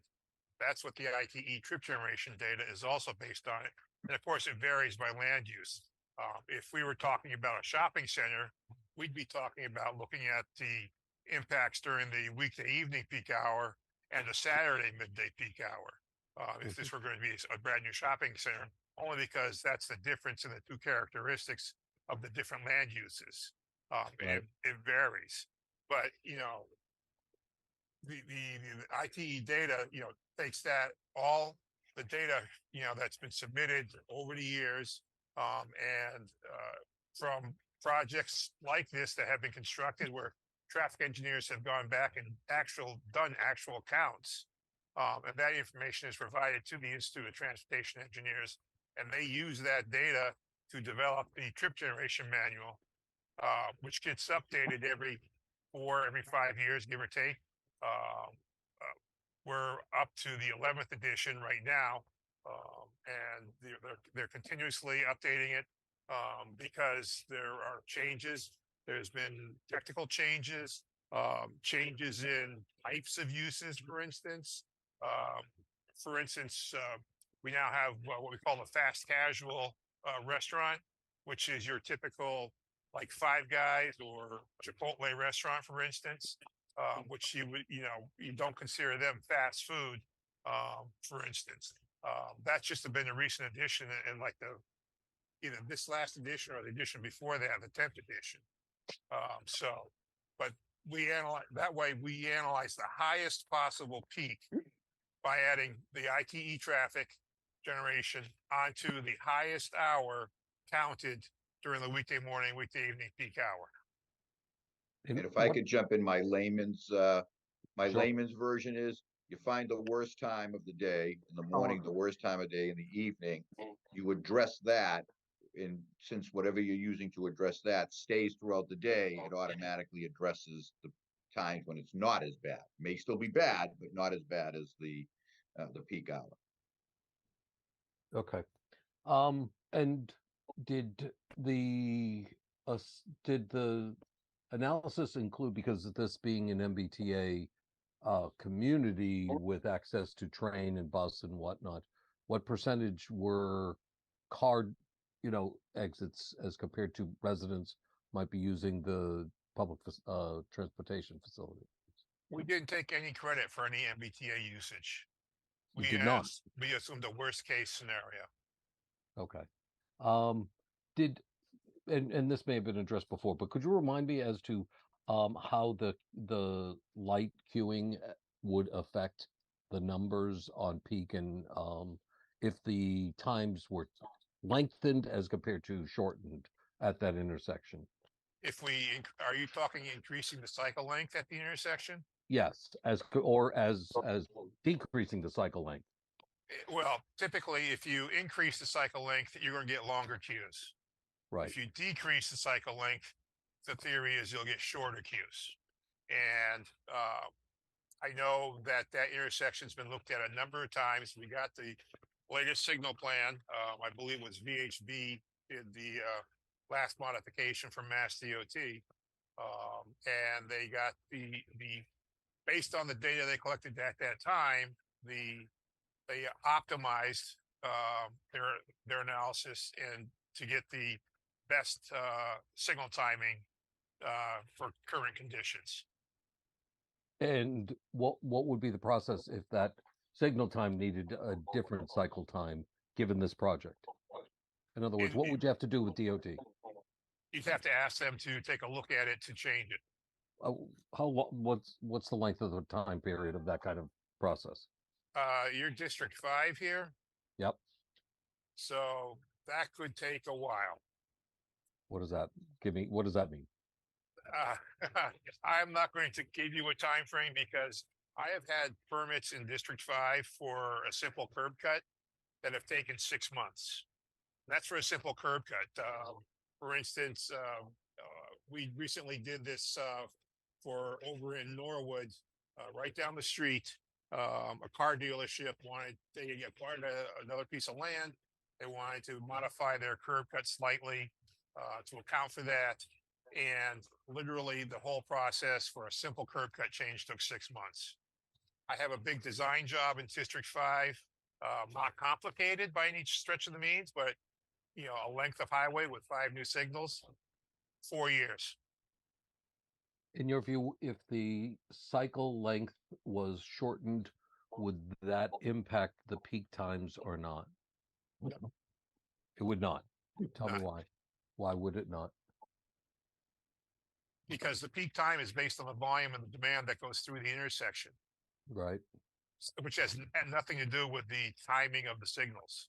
It's when people want to get from point A to point B that have to traverse that intersection, going to work, coming home from work, taking their kids to school, whatever it is. People have their set patterns. They know what they have to do to do it. And if they have to traverse the intersection, they traverse the intersection. And, you know, nothing short of, well, not going to say another pandemic, but, you know, something like that would have to, something that drastic would be needed to, you know, significantly change the traffic flows.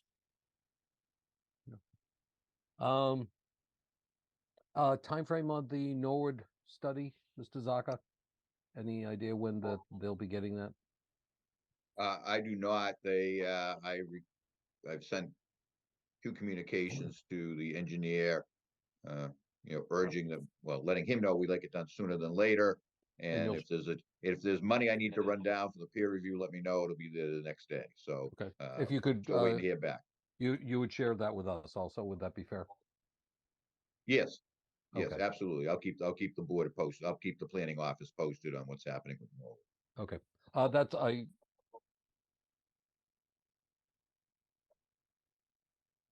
Phil, you muted yourself a little early, but I know. I clicked too quickly. I'm sure there's other issues, but this has already been a lengthy discussion, so I want to just have some questions on the traffic, so I'm good. Thanks, Phil. Any other questions or comments from board members? Chris, your window just totally moved to the other corner. I think you have your hand up. Yeah, thanks, Ellen. Just a couple quick ones, and if these were addressed earlier and I missed them or forgot, I apologize, but thank you for reminding me. I can't remember the gentleman's name we were speaking with. Actually, since I see the gentleman of transportation, I'll refer to those questions now. Do we know what, I know we talked about how appealing or how much traffic is going to be going to Route 1 out of the project. So essentially, can you give me a number roughly, like how many cars are going to want to turn left to go out towards Route 1 out of the project at any given, like in the morning peak or coming home from Route 1? I guess I'm worried about taking a left out of that across the lanes of travel and then heading towards Route 1. Do we have that information on the traffic analysis? Yes, we do. 29 cars out of the west driveway, or what I call the primary in the report, and 14 out of the secondary site driveway, which serves building B. Okay. That's during the peak hour. Right, and that's the morning time. That's the morning. Correct? Or okay. And I know we were talking about do not block paintings. Is there any out of the main entrance? Is there any accommodation similar to that to come out of building B? We have not recommended that at this time. No. Is that just due to the decreased number of cars anticipated coming out? Yeah, I guess that would be a good way to put it. Okay. This isn't specifically transportation, but if you've mentioned it, and again, I apologize, has the fire department looked at this and approved the turning radiuses available to them in the parking area? Zach nodded his head yes. Yes. Sorry, that was something that was provided to them early on and also provided, yeah. Again, you may have touched on it. There was a lot going by here. And the last question I had has to do with the comparison to the Gables. I just wanted to know, other than the affordable percentage, are there any other ways that you could cite the 2 projects would differ where they might not be analogous to one another?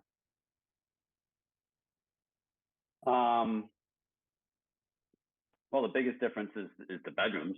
The Gables has no 3 bedrooms, as was noted by the representative from the school department, which is an important consideration. So they're not compatible in that way. Okay. Yeah. And how many students can were added to go over the 102 by right number? of units? What What was that breakdown again? It was the as right is 19 and the increased density of 48 units is 9 children. Okay. And I just want to say, I do appreciate you telling us that how your math worked as it pertains to Gables.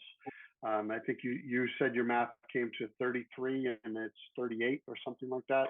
It was just the opposite. If I use my ratios at the Gables, it's 38 and they have 33. So it was a test to see, and I'm high. Sorry. So, yep. Completed the numbers there.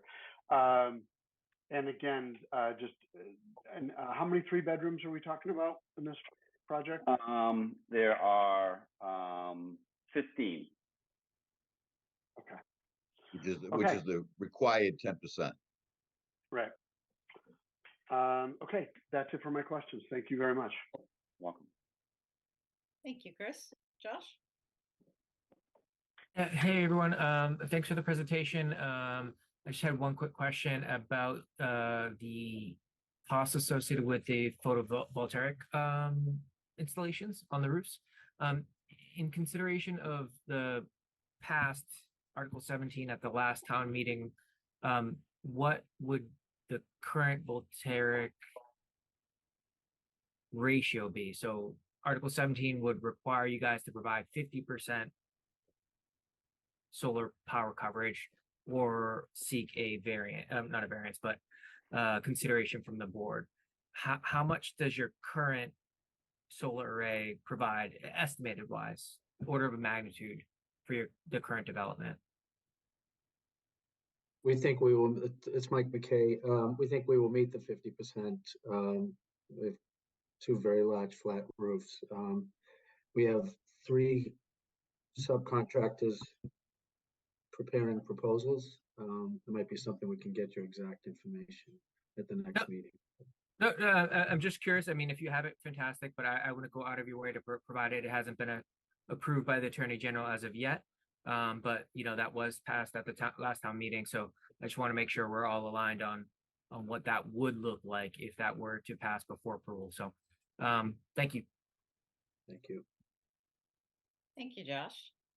I have a few. I will run through them quickly, and it's a mix of some questions and comments that I have, and also some things that have been submitted to me from residents. So I do just kind of want to hit through them as quickly as I can.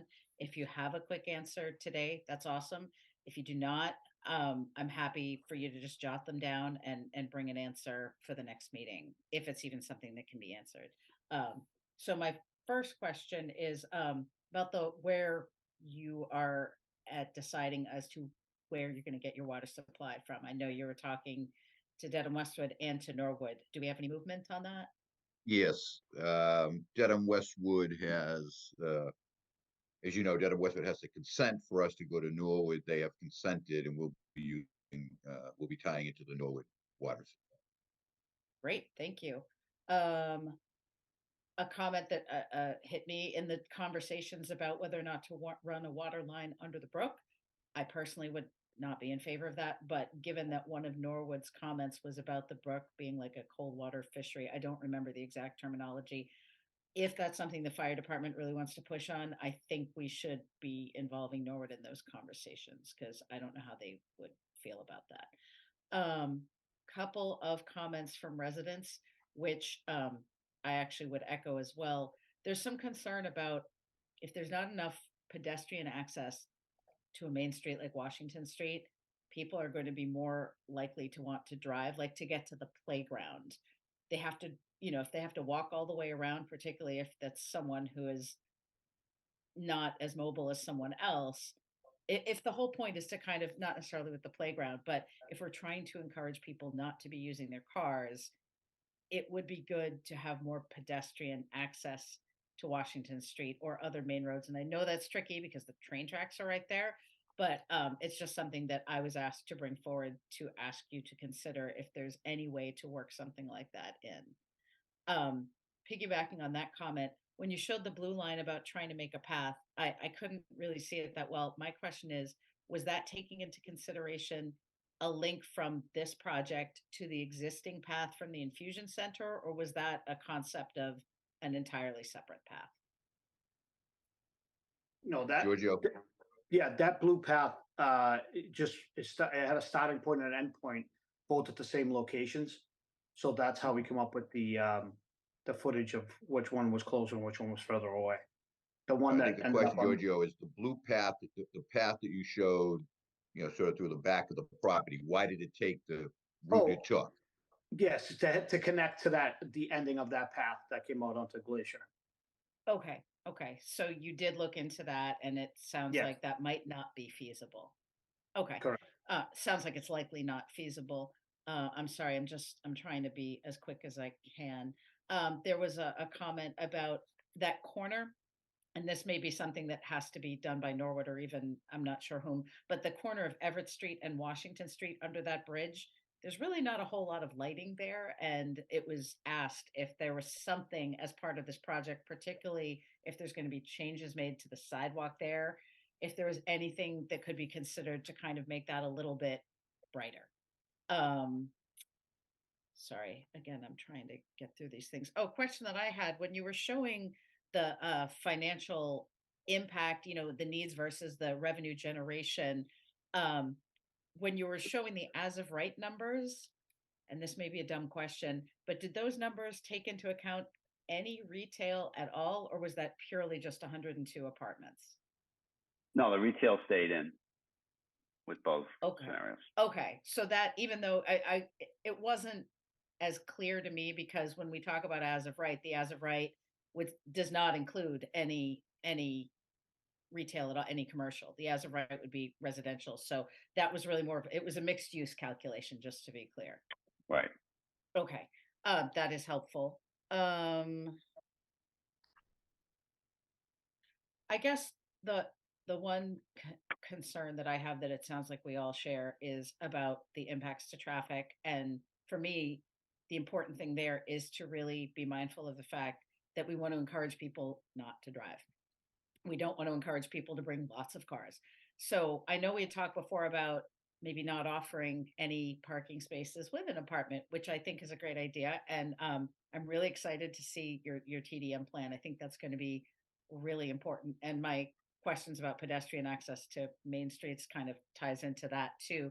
I guess the one other thing that occurred to me as far as a concern about, and this I guess would come down to management and enforcement, I don't want to see people, if they don't have a parking space without having to pay for it, that they don't default to, say, parking down at Roach Brothers or parking across the street somewhere in Norwood. And so I think for me, that's going to be a really important component, is some sort of illustration to me that there is going to be a tight handle on really making it clear to people that the goal is to use as much public transit as possible, not to bring too many cars. And that also plays into the concern about congestion, I think, as well, really minimizing the number of cars. I appreciate that the calculations in the traffic study showed a worst case scenario, but the scenario that exists is already pretty terrible. So I'm really mindful of not compounding that. And I'm 100% on board with making pedestrian friendly and encouraging public transportation. But I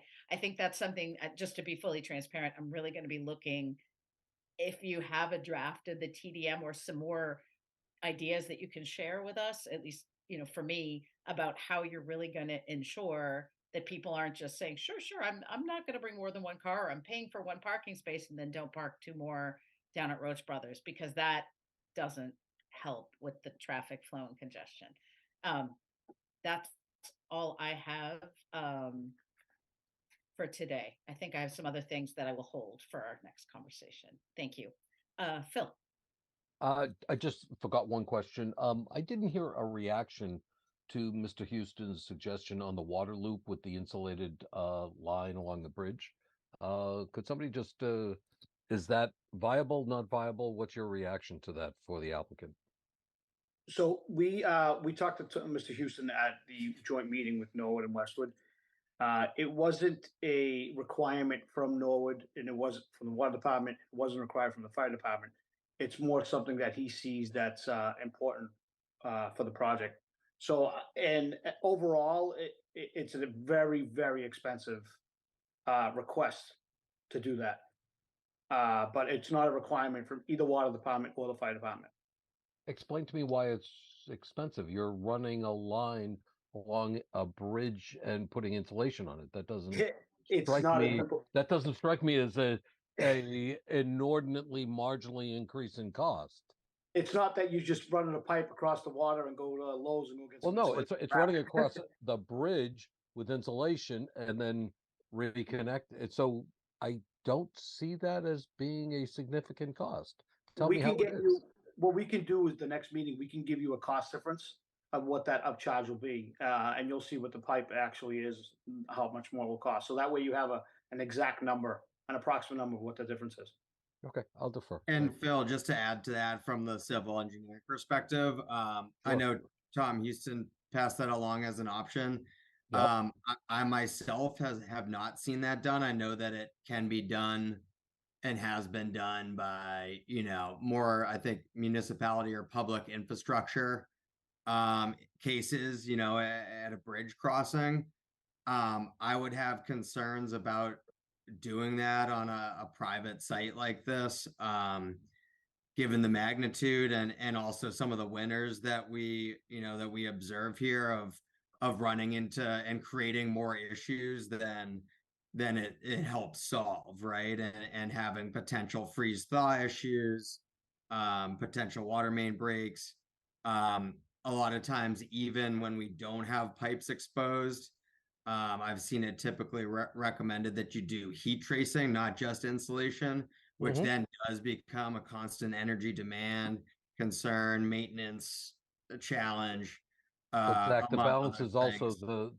the water essentially creating the loop for the safety purposes also. And No, I don't go mean ahead. to interrupt, but it's not for safety. That's what my first question was. If this is a safety concern, then really we want to make sure the project is safe. But the fire department and Dedham Westwood Water said it was not a requirement and it's not a safety concern. Okay. I'm going to defer. To me, it struck me when Mr. Houston was mentioning that, and I missed it on my first pass, that sounded like a good solution, but I'll defer to the next meeting because that's something that I think we should address. Thanks. Okay. Thank you, Phil. Did any other of my colleagues have any comments they wish to add? Josh, yes. Just in terms of the fire loop, if it's not code requirement, it is to the applicant's point, it's not a safety, it's a resiliency concern, right? There is a difference, so in my perspective as being somebody who plays in this field, that would be best in class, but something more along the lines of what you'd see in a hospital or healthcare organization. And if our local authorities having jurisdiction are not pushing that, then I would be hard pressed to require that of the applicant personally. Josh? Any other comments from board members at this time? I don't see any other hands. Elijah, were there any staff comments from you or from any other staff members you'd like to share? Yeah, so just touching on the peer review as it relates to the tax rate, just making sure that that was looked at in assessing the project. The tax rate in commercial buildings being, roughly $28, versus the tax rate for residential being 14, and how that, was able to be compared to the Gables project. So that is one point of concern in the assessment. And then also looking at the actual, structure of the building, or the buildings that are being compared, the type of material for the buildings and the amenities in those buildings, one being, a higher end apartment complex with, things like a swimming pool and things of that nature. So just pointing that out. I do think that the the fiscal peer review did do a good job with the educational aspects in the student ratios and accounting for that. But I will defer to the board, and I know that they're presenting before the school committee as well. I wanted to again just mention there are several amenities that the applicant did mention throughout this project. Solar panels being a great thing, that's an add plus, mentioning that it might be 50% to be able to power the buildings. The site cleanup is another great aspect. This is a contractor's yard essentially. But there was a mention of the walking path to the East Street Bridge. That's now not in play.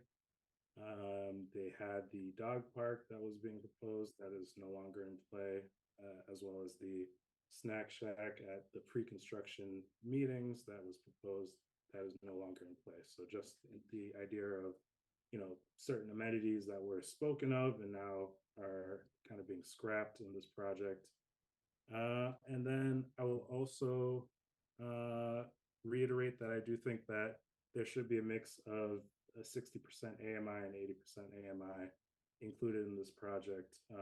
It's 15% of the units. It's not, 20% like Gables is considered. I think accounting for, a wider range of, people to be able to,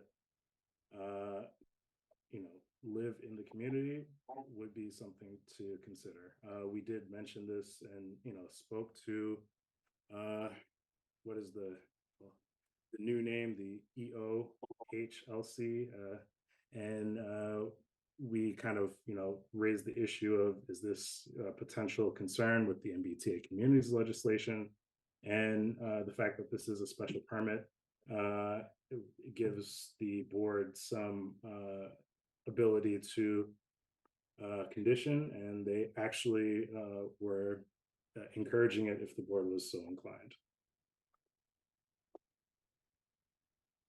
Thank you. Those are my comments. Thanks. Thank you. Yeah, I think I kind of expressed, I am a little concerned about the fact that the walking path isn't going to work out. And I'm glad you mentioned the snack shack. I had a question about that as well. I understand financially, excuse me, it may not be feasible to, for lack of a better word, gift it to the community. But I was fairly certain there had been some conversation with the baseball boosters or whatever the organization is called, because I have some friends that are members of the organization, that there had been some discussion with them well before this project was even brought forward about doing something. I don't know that it was a full absorption of the cost, but there had been some discussion and or commitment to do some sort of contribution towards that. So I guess I would be interested as to whether or not the part that had been discussed independently of the project would still be in play. And again, that's, if you have an answer today, that's great. If not, I'm happy to hear about it the next time we meet. No, I can answer that. So when we first started in the Islington project, I did meet with, his name was Brian Hunt, I think his name was at that time. And we talked about the snack shack, and I told him Mike McKay generously gave a set of plans to them to start that project going. And that was over 4 or 5 years ago. I don't know the exact date. And I told him at that time that I was willing to help any way I can. And that is today the same thing. I mean, whatever we can do to help, we're here to help. But giving a $500,000 gift is something that we can't do at this point. But we're here to help any way we can. Okay, so there's still conversation and some interaction going on there, and I do understand that financially you can't give the entire shack, but there is still some sort of discussion going on there. If I could add to that, sure. Interrupt you, Giorgio, because I know you don't like to sometimes blow your own horn. I just want to say that the Petruzziello, Supreme Development, Petruzziello Properties, all those entities, I would say fairly quietly, fairly good contributors across the board in the communities where they have various projects.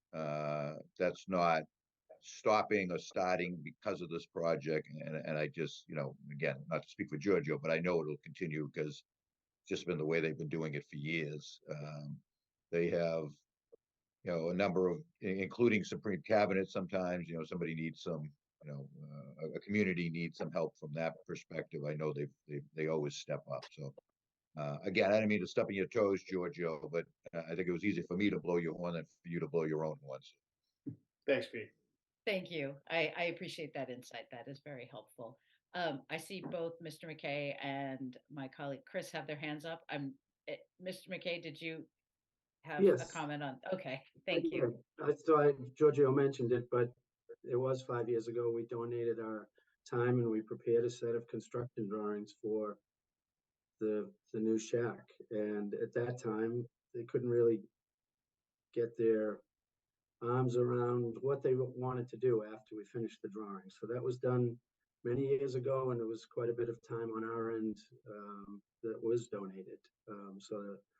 And Giorgio was more than willing to pitch in at that time. It's just they couldn't figure out what they wanted to do after the drawings were done. So that's all. Thank you. Thank you. Chris? Yeah, just from a historical perspective, I was actually the project manager for Little League for the renovation of Morrison. We actually had plans that came before the planning board back probably around 2012, 2013. They were actually approved, and it was just Little League's inability to have the funds that prevented that from moving forward. And since that time, the approval of the planning board has since fallen off. And that's when I think Mr. McKay entered in for a second iteration with it's a revolving door of a board on Little League. So it's tough to get some traction for fundraising and vision and things like that. But the Little League has gone so far. The Snack Shack had public restrooms, a kitchen. I don't know what Mr. McKay's designs had, probably something similar. But yeah, this has been an ongoing discussion with the town for going on over 10 years now. Thank you. And I appreciate all of that because those were some questions that had come my way, which I did not have an answer to. So I appreciate taking the time to have this conversation. Just a point of notation, we were passing the 2-hour mark for the planning board meeting. All right. Well, with that, then, thank you, Elijah. I have nothing else. If my colleagues have nothing else, as this is a public hearing, I will open it up to public comment. Just as a reminder to folks wanting to comment, I do see there's a couple of things in the Q&A. For public comment, we do need your full name and your address. And if you would like to speak, please raise your hand and we can enable you to speak. And yes, if the folks who have entered public comment to the Q&A, if you could provide your full name and address, I will happily share your questions and comments.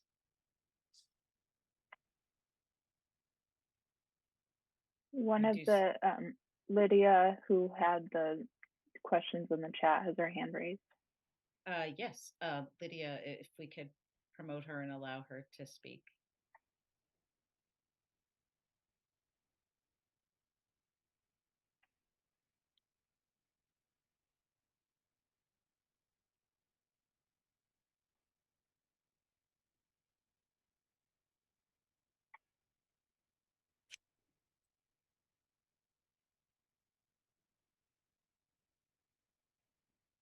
Looks like we have Lydia as a panelist. Lydia, if you, when you unmute, if you could just identify yourself with your full name and address, and then the floor is yours. Sure. Hi, my name's Lydia Wilson. I live across the street from this project in Rose Court Condominiums. And I just want to say, first off, I'm very excited about the project. I think it's going to be a great improvement over what's there now. Just seeing the plans, it looks like it's going to really help the area. My sole concern as a 5-year resident here is the traffic. And I know that's a concern of others, and I just want to voice my concern. I think one of the major concerns is because there's only entrances and exits onto Everett Street, and Everett Street is a mess. I mean, I know Mr. Cram was talking about peak hours, but I work from home, so I try to work around the peak hours, but most times during the work weekdays are peak hours. I mean, if I try to go somewhere at lunchtime, and making a right towards Route 1, you know, it can take upwards of 5 or 6 light changes to get through. And this is not at 7:30 in the morning or 4:30 in the afternoon. And I was just wondering if there's an option to put other entrances or exits somewhere to help alleviate that situation.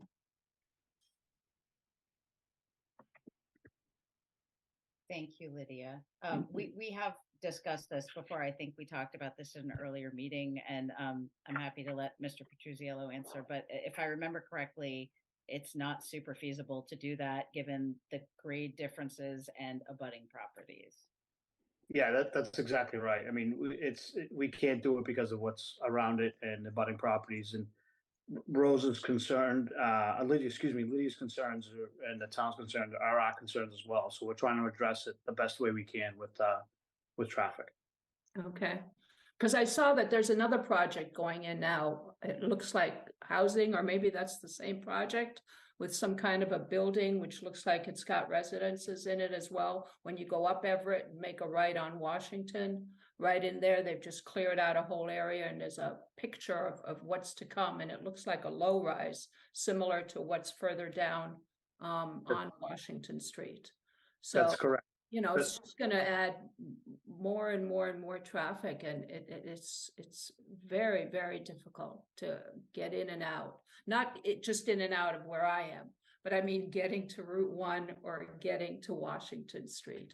And that's not just for me, that's for a lot of residents here, and it's for people just using Everett Street. You know, I appreciate that it's gone down from 158 to 150 apartments. I don't know why that happened, but I don't see how it's just 30 or 40 cars coming out at rush hour.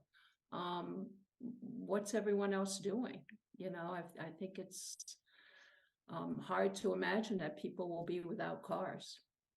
I don't know.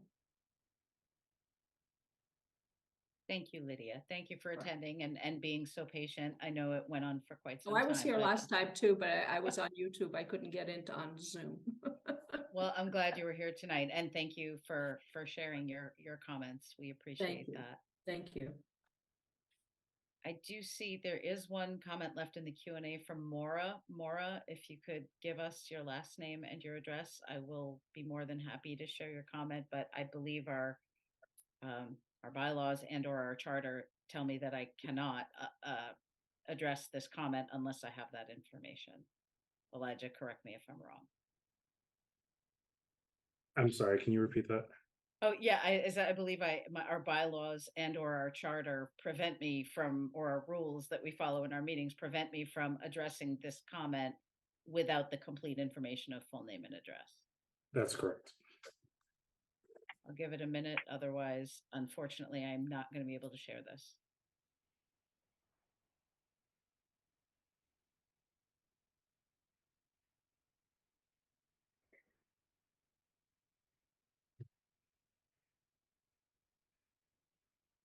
I'm not seeing any additional information in the Q&A, so my apologies, but I'm not in a position to share that comment and address it.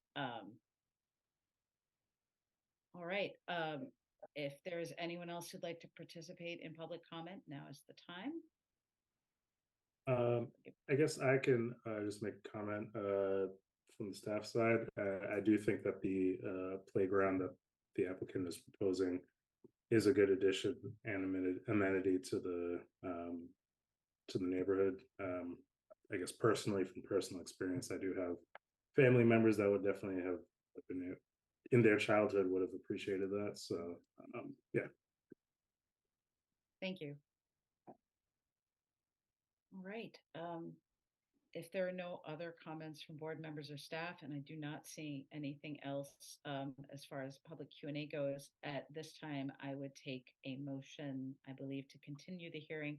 Do we need to pick a date, Elijah? And I guess we have to wait for the, are we waiting on the peer review that Norwood's requesting? Yes, so my suggestion would, let me share my screen, would be to continue the meeting to the 24th to give time for that back and forth with Norwood and to kind of figure out the traffic side of things. But let's see.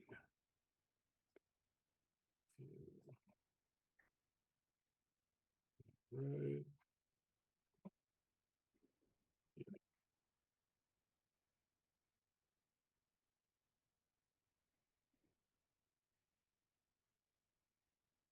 So yeah, go ahead. Yep, I move that the planning board continue the public hearing for the mixed-use multifamily residential overlay district, Mumford, special permit and consolidated earth material movement, environmental impact and design review, EIDR approval for 22 Everett Street as described in the application therefore submitted to the planning board and filed in the office of the town clerk on May 24th, 2023 to Tuesday, October 24th, 2023 at 7 p.m. via Zoom. Where a Zoom link and associated call-in numbers will be provided on town's calendar on the homepage at https://www.townhallwest.westwood.ma.us/. Second. I have a motion and a second. Any further discussion? Seeing none, I'll take a roll call vote. Josh? I saw the aye, I didn't hear it. Aye. Phil? Aye. Chris? Aye. And I vote aye as well. The motion carries. And we will make sure Mr. Zacco, will make sure we get in touch with Kate and make sure she watches these proceedings so that she's able to continue to participate and vote moving forward. Right. Thank you very much for your time. We know it's been long. It was actually nice going first this time. Yes, and thank you. I mean, it's a large project and there's a lot to talk about, so we appreciate your patience as well. Thank you. Thank you. Thank you. Great. Thank Thank you. you. Have a good night. Good night. All right. Sorry, let me go back to my agenda here. The next item on the agenda is Morgan Farm Estates. Consideration of request for release or reduction in surety for Morgan Farm Estates definitive subdivision. And this is not a public hearing, so I do not have to read a notice. Is Mr. Petrosi here? I don't see him. Yes, it does not look like he is here, but I can give a brief update on the project.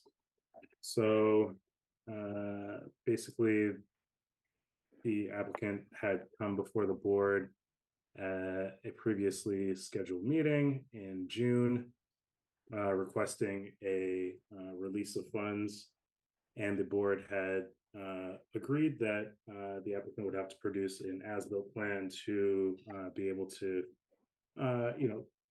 verify aspects of the road layout being completed. The applicant did do so.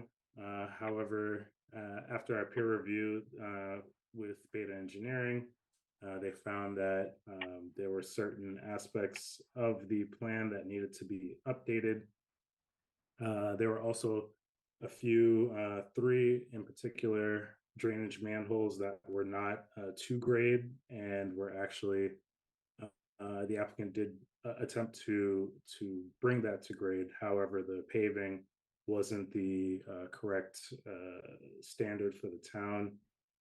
We asked for a cost estimate to see exactly how much the as-built plan would cost to upgrade, as well as the verification and correction of those drainage manholes. And so the review mentioned that a total cost estimate would be $9,900, $9,900. And so based on those numbers, my suggestion to the board was that if the board was so inclined to release the funds, I would reserve that 9,900 to complete those aspects. And in total, we have $44,525. So the suggestion is the board release $34,625. Thank you. That was pretty clear for me and seems reasonable, but I will take comments from my colleagues. If anyone hasn't. Sorry, Phil. Yeah, just one question, Elijah. The combined balance is the 24,977 together with the phase 2 balance to get to the 44, because I just wanted to make sure the numbers jived from your summary. Yeah, so phase 1 and phase 2 combined to reach that 44,525. Okay, that I saw the numbers and I just wanted to make sure of that. Otherwise, I'm good. Anyone else? Elijah, who came up with the estimate? This was Beta Engineering. Beta. Okay. Yeah. Thanks. I don't have a problem with the proposed. I'm good also. I agree. Great. Josh, any concerns? I got the thumbs up. All right, then I would entertain a motion. Right.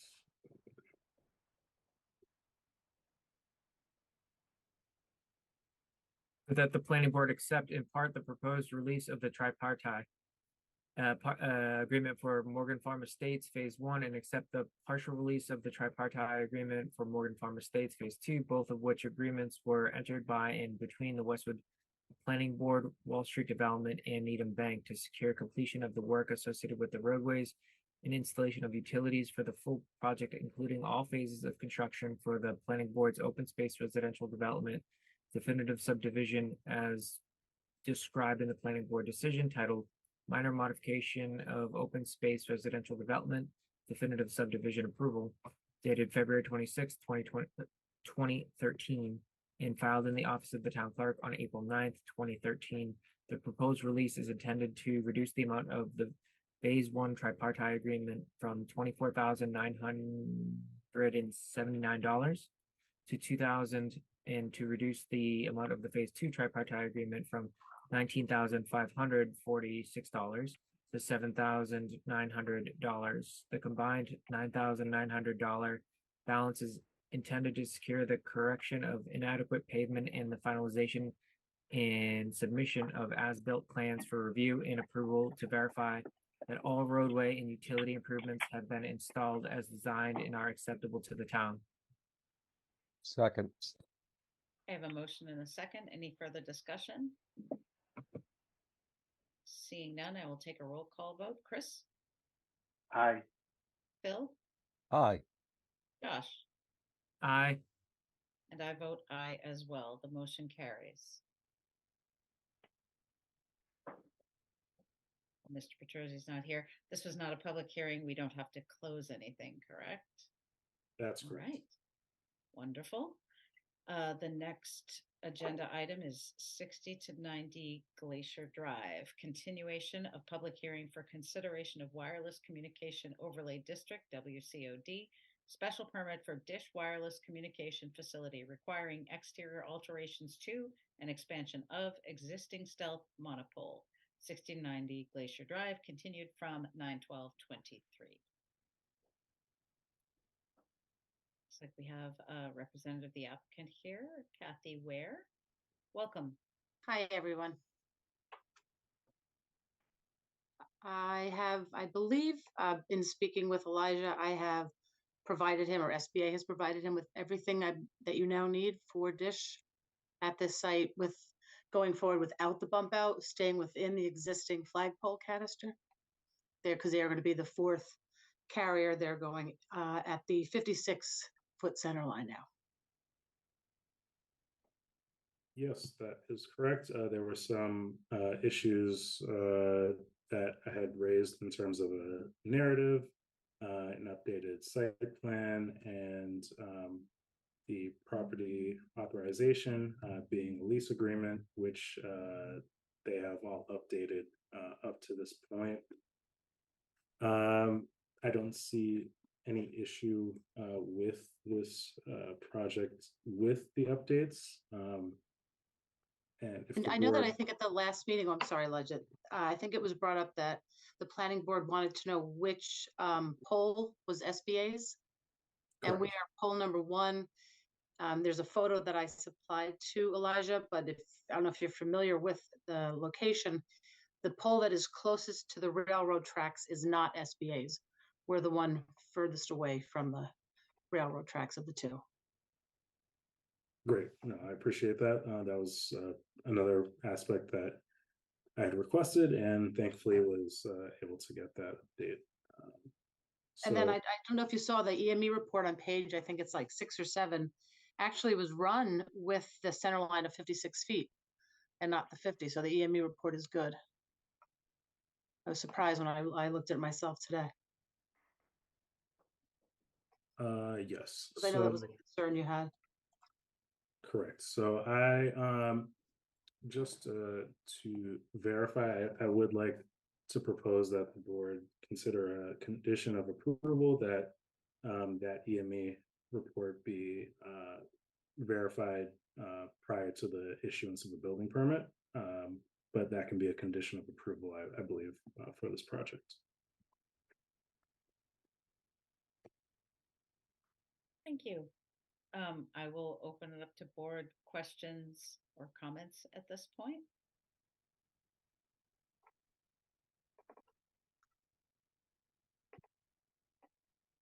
Nobody's raising their hand. I think that I'm comfortable with that condition. I'm seeing nods. If there are no comments from the board, and thank you, Elijah, for the comprehensive comments you've already given us. This is a public hearing. Oh, Josh, yes.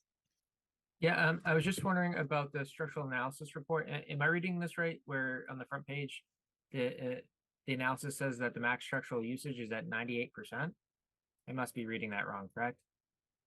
I'd have to actually look at it. Let's see here. That could be correct, though. It goes up to, actually, believe it or not, passing is up to 104%. Yeah, usually there's like a which I know sounds safety factor odd. of 30% or something, but Well, there's this is the 4th carrier, so this is a going to be a full pole. Let's see here. What is it? Sorry. Yep, 98%. That is correct. okay. And the tolerance is what level for passing? Usually it's 104. 104% is actually still passing. It's up to 106%, I believe. And that okay, and that takes into account like all the applicable wind shearing and the like. Oh, absolutely. Yeah, that's what the structural analysis does. Absolutely. Yep. Okay. Thank you. Sure, of course. Thank you, Josh. If there are no further questions or comments from the board or staff, I will open it up to public comment at this point. Again, if you would like to comment on this agenda item, please either raise your hand or enter your comment in the question and answer section, and please include your full name and address. Give it a minute. I'm not seeing anyone wanting to give public comments, so at this time, I would entertain a motion.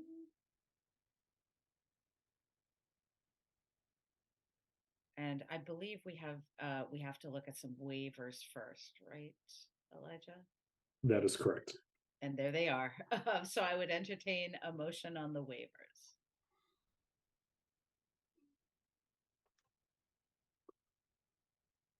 Chris, you're muted. I know. I was just going to say, Chris, if you're trying, you're not doing it. I'm trying to jump on this one. All right. Go ahead, I all move yours. The planning board grant the following waivers in association with the application for wireless communication overlay district, environmental impact and design review, approval for Dish wireless collocation within the existing pole number 1 wireless communication facility at 60 through 90 Glacier Drive as described in the application, therefore submitted to the planning board and filed in the office of the town clerk on June 27, 2023 and revised through September 20, 2023. 1, waiver from strict compliance with section 7.3.1.6 of the Westwood zoning bylaw requiring the submission of stormwater drainage runoff calculations. Number 2, waiver from strict compliance with section 7.3.7.2 of the Westwood zoning bylaw requiring the submission of an exterior lighting plan. Number 3, waiver from strict compliance of section 7.3.7.3 of the Westwood zoning bylaw requiring the submission of a traffic study. Number 4, waiver of from strict compliance with section 7.3.7.5 of the Westwood zoning bylaw requiring the submission of photographs. Number 5, waiver from strict compliance with section 7.3.7.7 of the Westwood zoning bylaw requiring the submission of a presentation model. Number 6, waiver from strict compliance with section 9.4.6.4 requiring submission of color photographs or computerized renditions of the wireless communication facility and its components and accessory structures. Second. I have a motion and a second. Any further discussion? Seeing none, I'll take a roll call vote. Chris? Aye. Josh? Aye. Phil? Aye. And I vote aye as well. The motion carries. And now I will entertain a motion on approving. I'll move that the planning board grant the requested environmental impact and design review approval for Dish wireless collocation within the existing pole number 1 wireless communication facility at 60 through 90 Glacier Drive as described in the application, therefore submitted to the planning board and filed in the office of the town clerk on June 27, 2023 and revised through September 20, 2023, subject to the following conditions.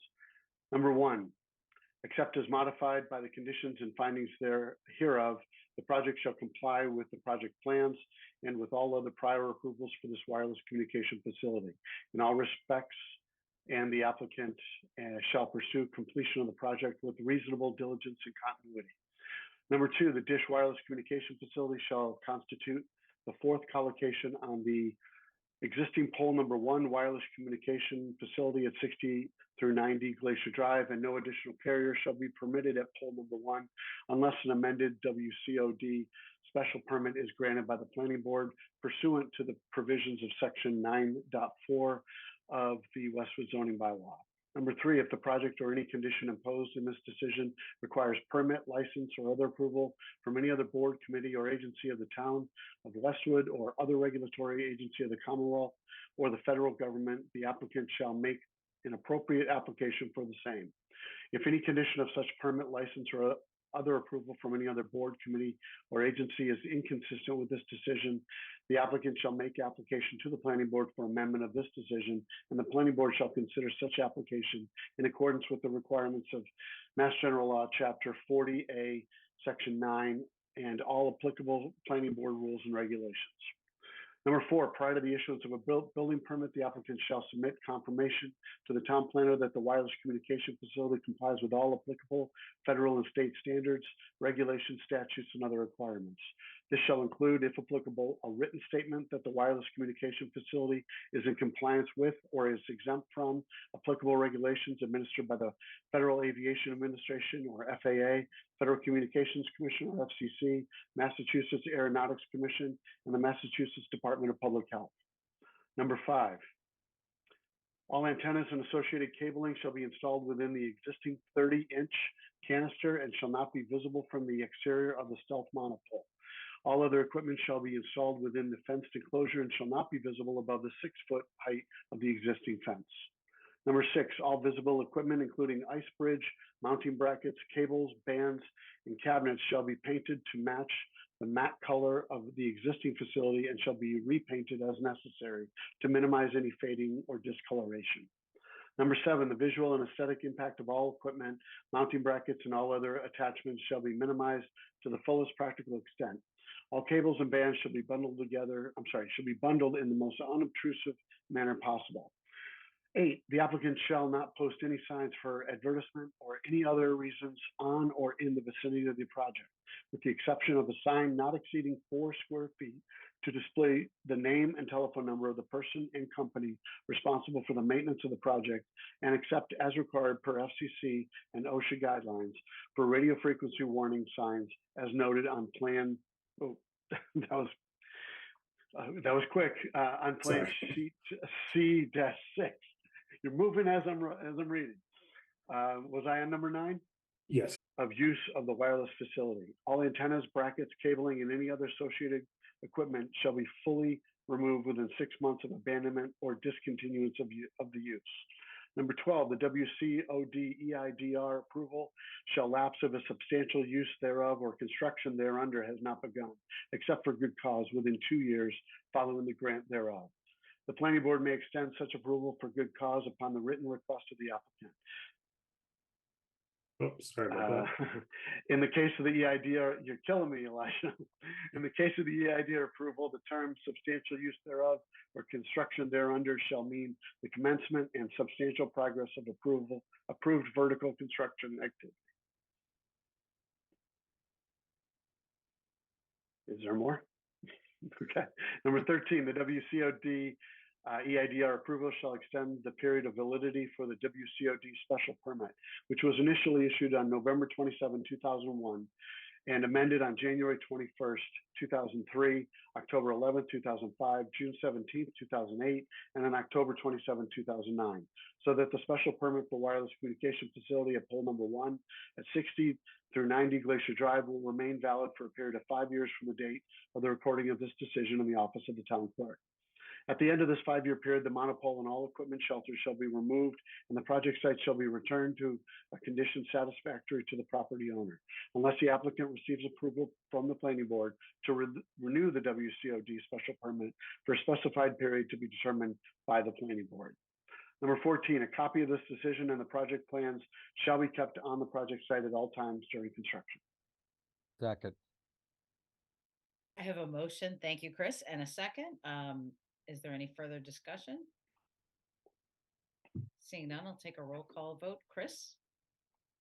Aye. Phil? Aye. Josh? Aye. And I vote aye as well. The motion carries. Thank you very much. We have to close. You have to close. Right. Now we need a motion to close the public hearing. I'll move that the planning board close the wireless communication overlay district environmental impact and design review approval public hearing for the proposed dish wireless collocation within the existing pole number 1 wireless communication facility at 60 through 90 Glacier Drive. Second. I have a motion and a second. Any further discussion? Seeing none, I'll take a roll call vote. Josh? Aye. Chris? Aye. Phil? Aye. I vote aye as well. The motion carries. Thank you very much. It seems odd that the condition reading is longer than the presentation. Yeah. There must be a way to streamline that somehow. Yeah. For sure. Working on it. All right. So we have completed that agenda item. Next on the agenda is consideration of a proposed approval not required A&R plan for 18 Alcott Lane. Do we have anyone representing the applicant? I don't see any. Yeah, so basically this A&R plan escaped me. It should not have been kind of brought forth to this point. There were definitely some outstanding items on the plan. And so I did speak to the applicant and mentioned as much in the summary that I had shared with you, the outstanding items per the subdivision rules and regulations. And so my suggestion would be to not endorse this plan tonight. The board does have to take action because there's the 21-day period for the A&R to be decided on. And the applicant will reapply with a new application. for the next meeting. Yeah. Great. That it seemed pretty straightforward to me. I agree. There were I'm always, one of those people that says I'm not comfortable signing an A&R plan that doesn't have everything, even if it's just one detail missing. So I am comfortable with your recommendation. I will open it up to any comments or questions from other board members. I agree with Elijah's view and the chairs. Ditto. Josh, are you comfortable proceeding? Okay. Okay, great. And this was not a public hearing. So we can just move forward with the motion.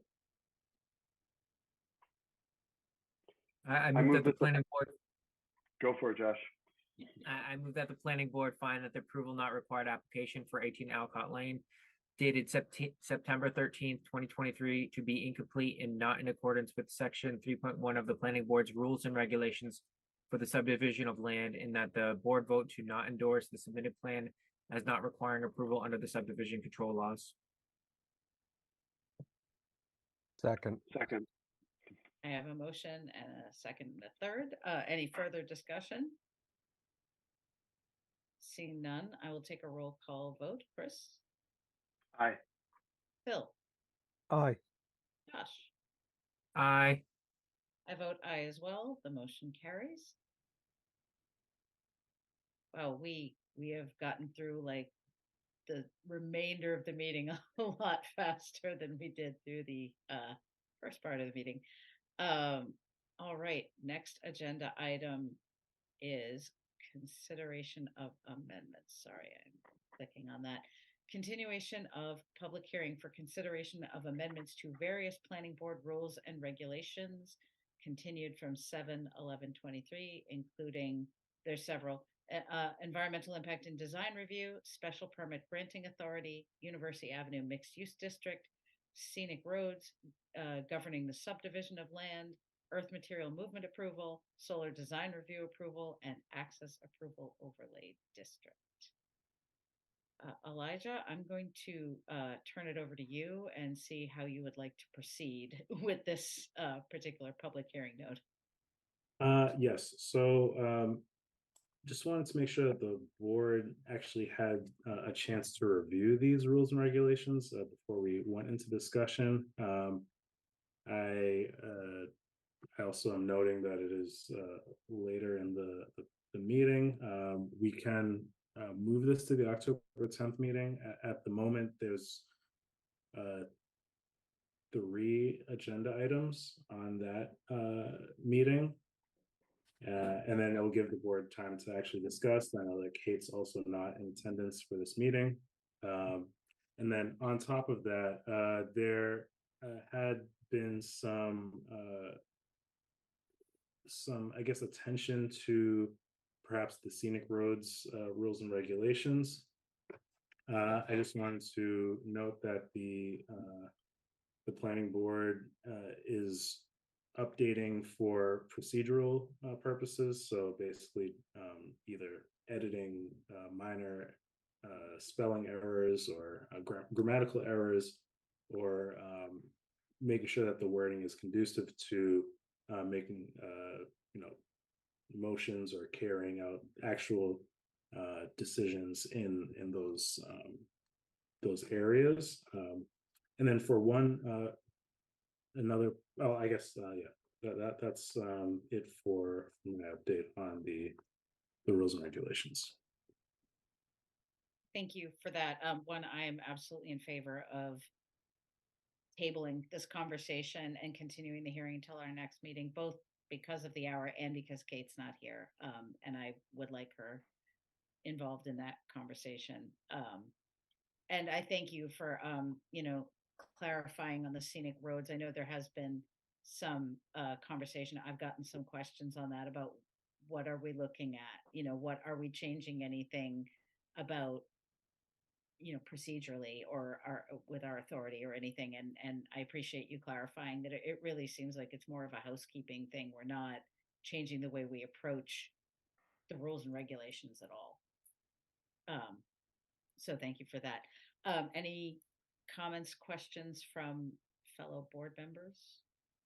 I was just going to second, since Kate wasn't here, that it made sense to continue. I agree with that. I'm not seeing any objections.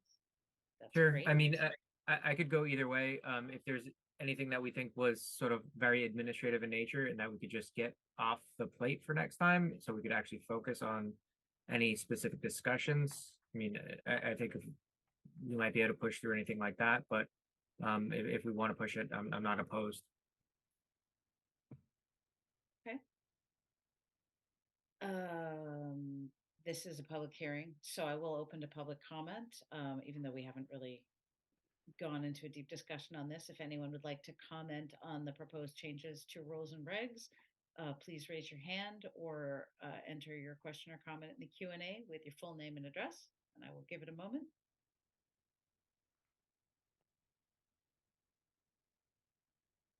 Seeing none, I will entertain a motion. If someone would like to make one. I'll move that the planning board continue the public hearing for consideration of amendments to various planning board rules and regulations as it pertains to environmental impact and design review, special permit granting authority, University Avenue mixed use district, scenic roads, governing of subdivision of land, earth material movement approval, solar design review approval, and the access approval overlay district to Tuesday, October 10th, 2023 at 7 p.m. via Zoom, where a Zoom link and associated call-in numbers will be provided on the town's calendar on the homepage at https://www.townhall.westwood.ma.us/. Second. I have a motion and a second. Any further discussion? Seeing none, I'll take a roll call vote. Josh? Aye. Chris? Aye. Phil? Aye. I vote aye as well. The motion carries. Thank you. Next on the agenda is a review of draft meeting minutes from September 12th, 2023. Did folks get a chance to look at the minutes? And if you did you have any edits or comments you'd like to propose?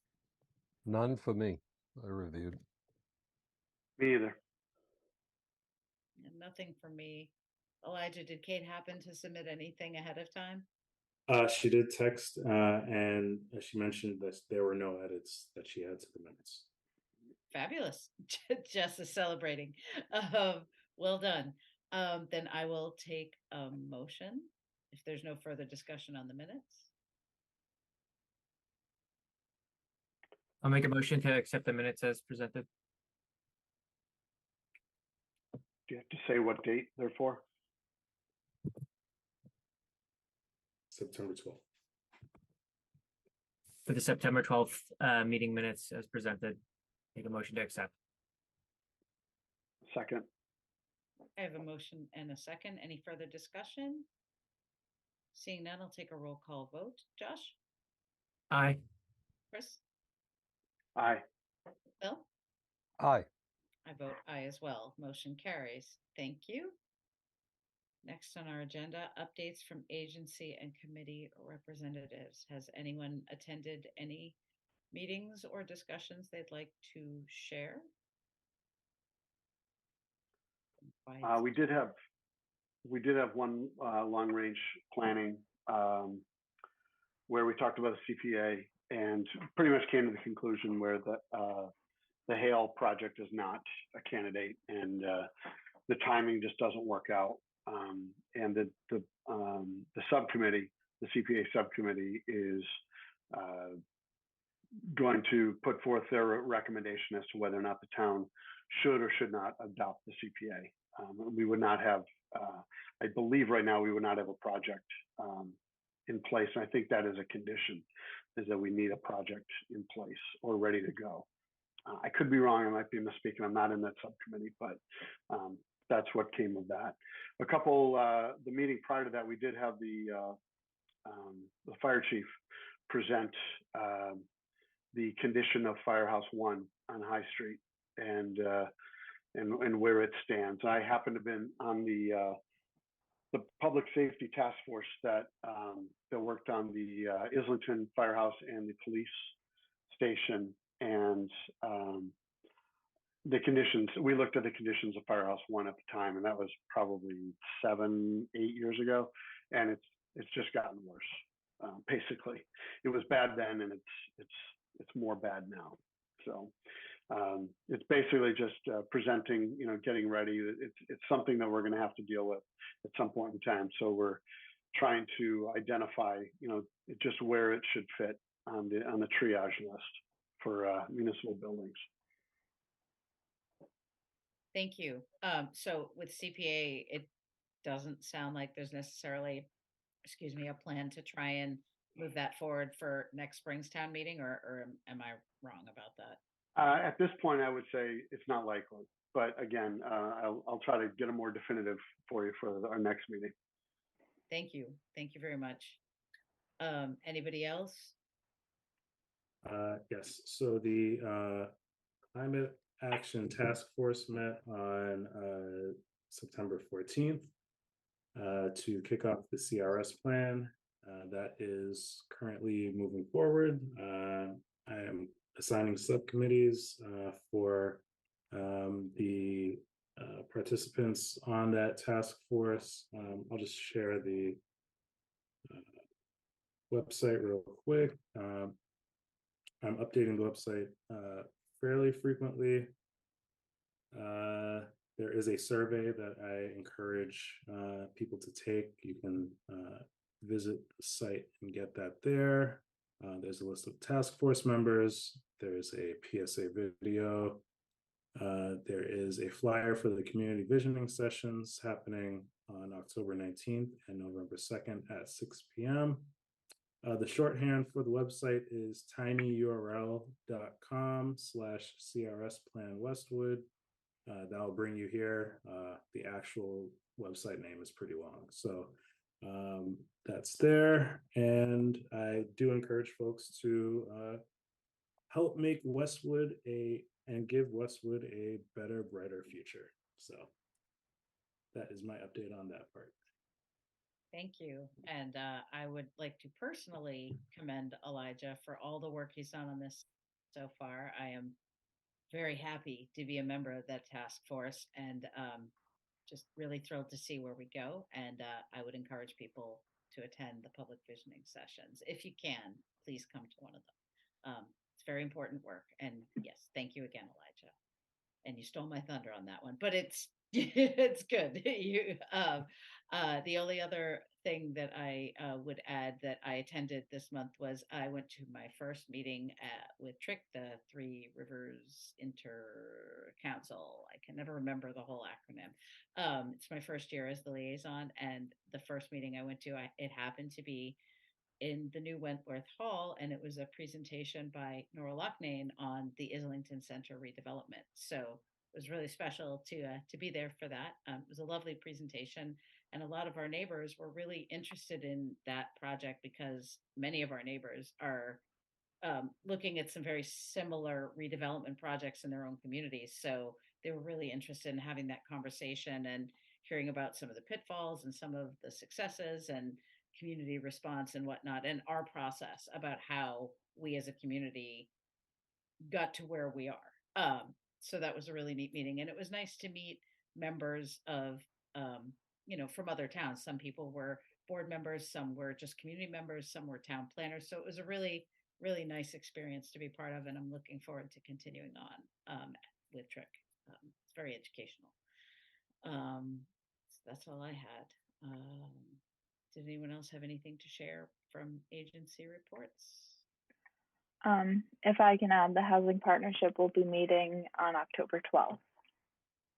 Excellent. Okay. Looks like our last agenda item is general miscellaneous updates and administrative items. We have upcoming board meetings, October 10th, 2023, October 24th, 2023, November 14th, 2023, and December 5th, 2023. Aside from that, I think there was one other item that I will let Elijah address. Yes, so our department was forwarded a petition related to the Canton Street sidewalk project. There's over 500 signees. And I just wanted to make a point of clarification. It was addressed somewhere in the petition that it would be the planning board. However, that is not the case. I just wanted to share real quick. The actual meeting is this Thursday, September 28th.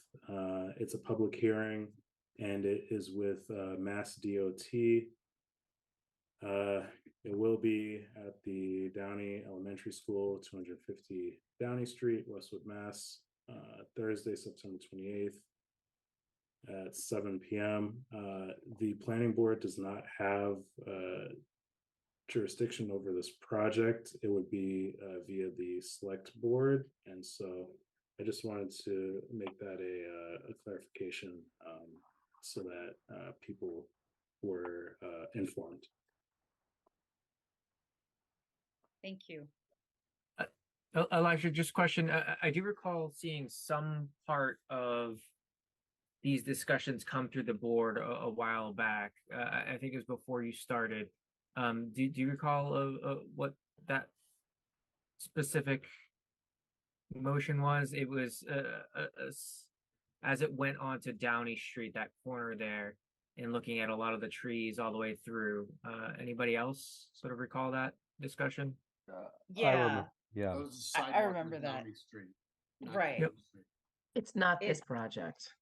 So it's just an abutting project that Yes. that came to it, but it did go right up to that Canton Street Yeah, and intersection. it was to Gotcha. continue to connect to existing Like- sidewalks that are already on Downey. So Yep. that was the continuation of the Downey sidewalk up to Canton Street. And those Yep, trees perfect. were different than the trees being discussed on the Canton Street Canton Street. situation.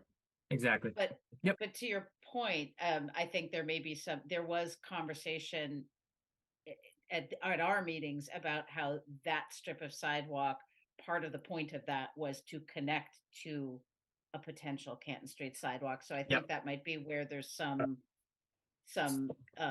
confusion coming in. Just as a point, because this isn't an agenda item, we can't get into too much discussion or deliberation. This is more of an update to the board. Thank you. And thank you for that Understood. clarification. And that meeting is this Thursday at the Downey School Correct. for the Mass DOT meeting. That's in Excellent. person, Elijah? I believe so, yes. Yep. Okay. Excellent. That's all I see on our agenda. Unless there's anything else anyone wanted to address or bring up, I would entertain a motion to adjourn. I move we adjourn. Second. I have a motion and a second. Any further discussion? Seeing none, I will take a roll call vote. Chris, Aye. Josh, Aye. Bill, Aye.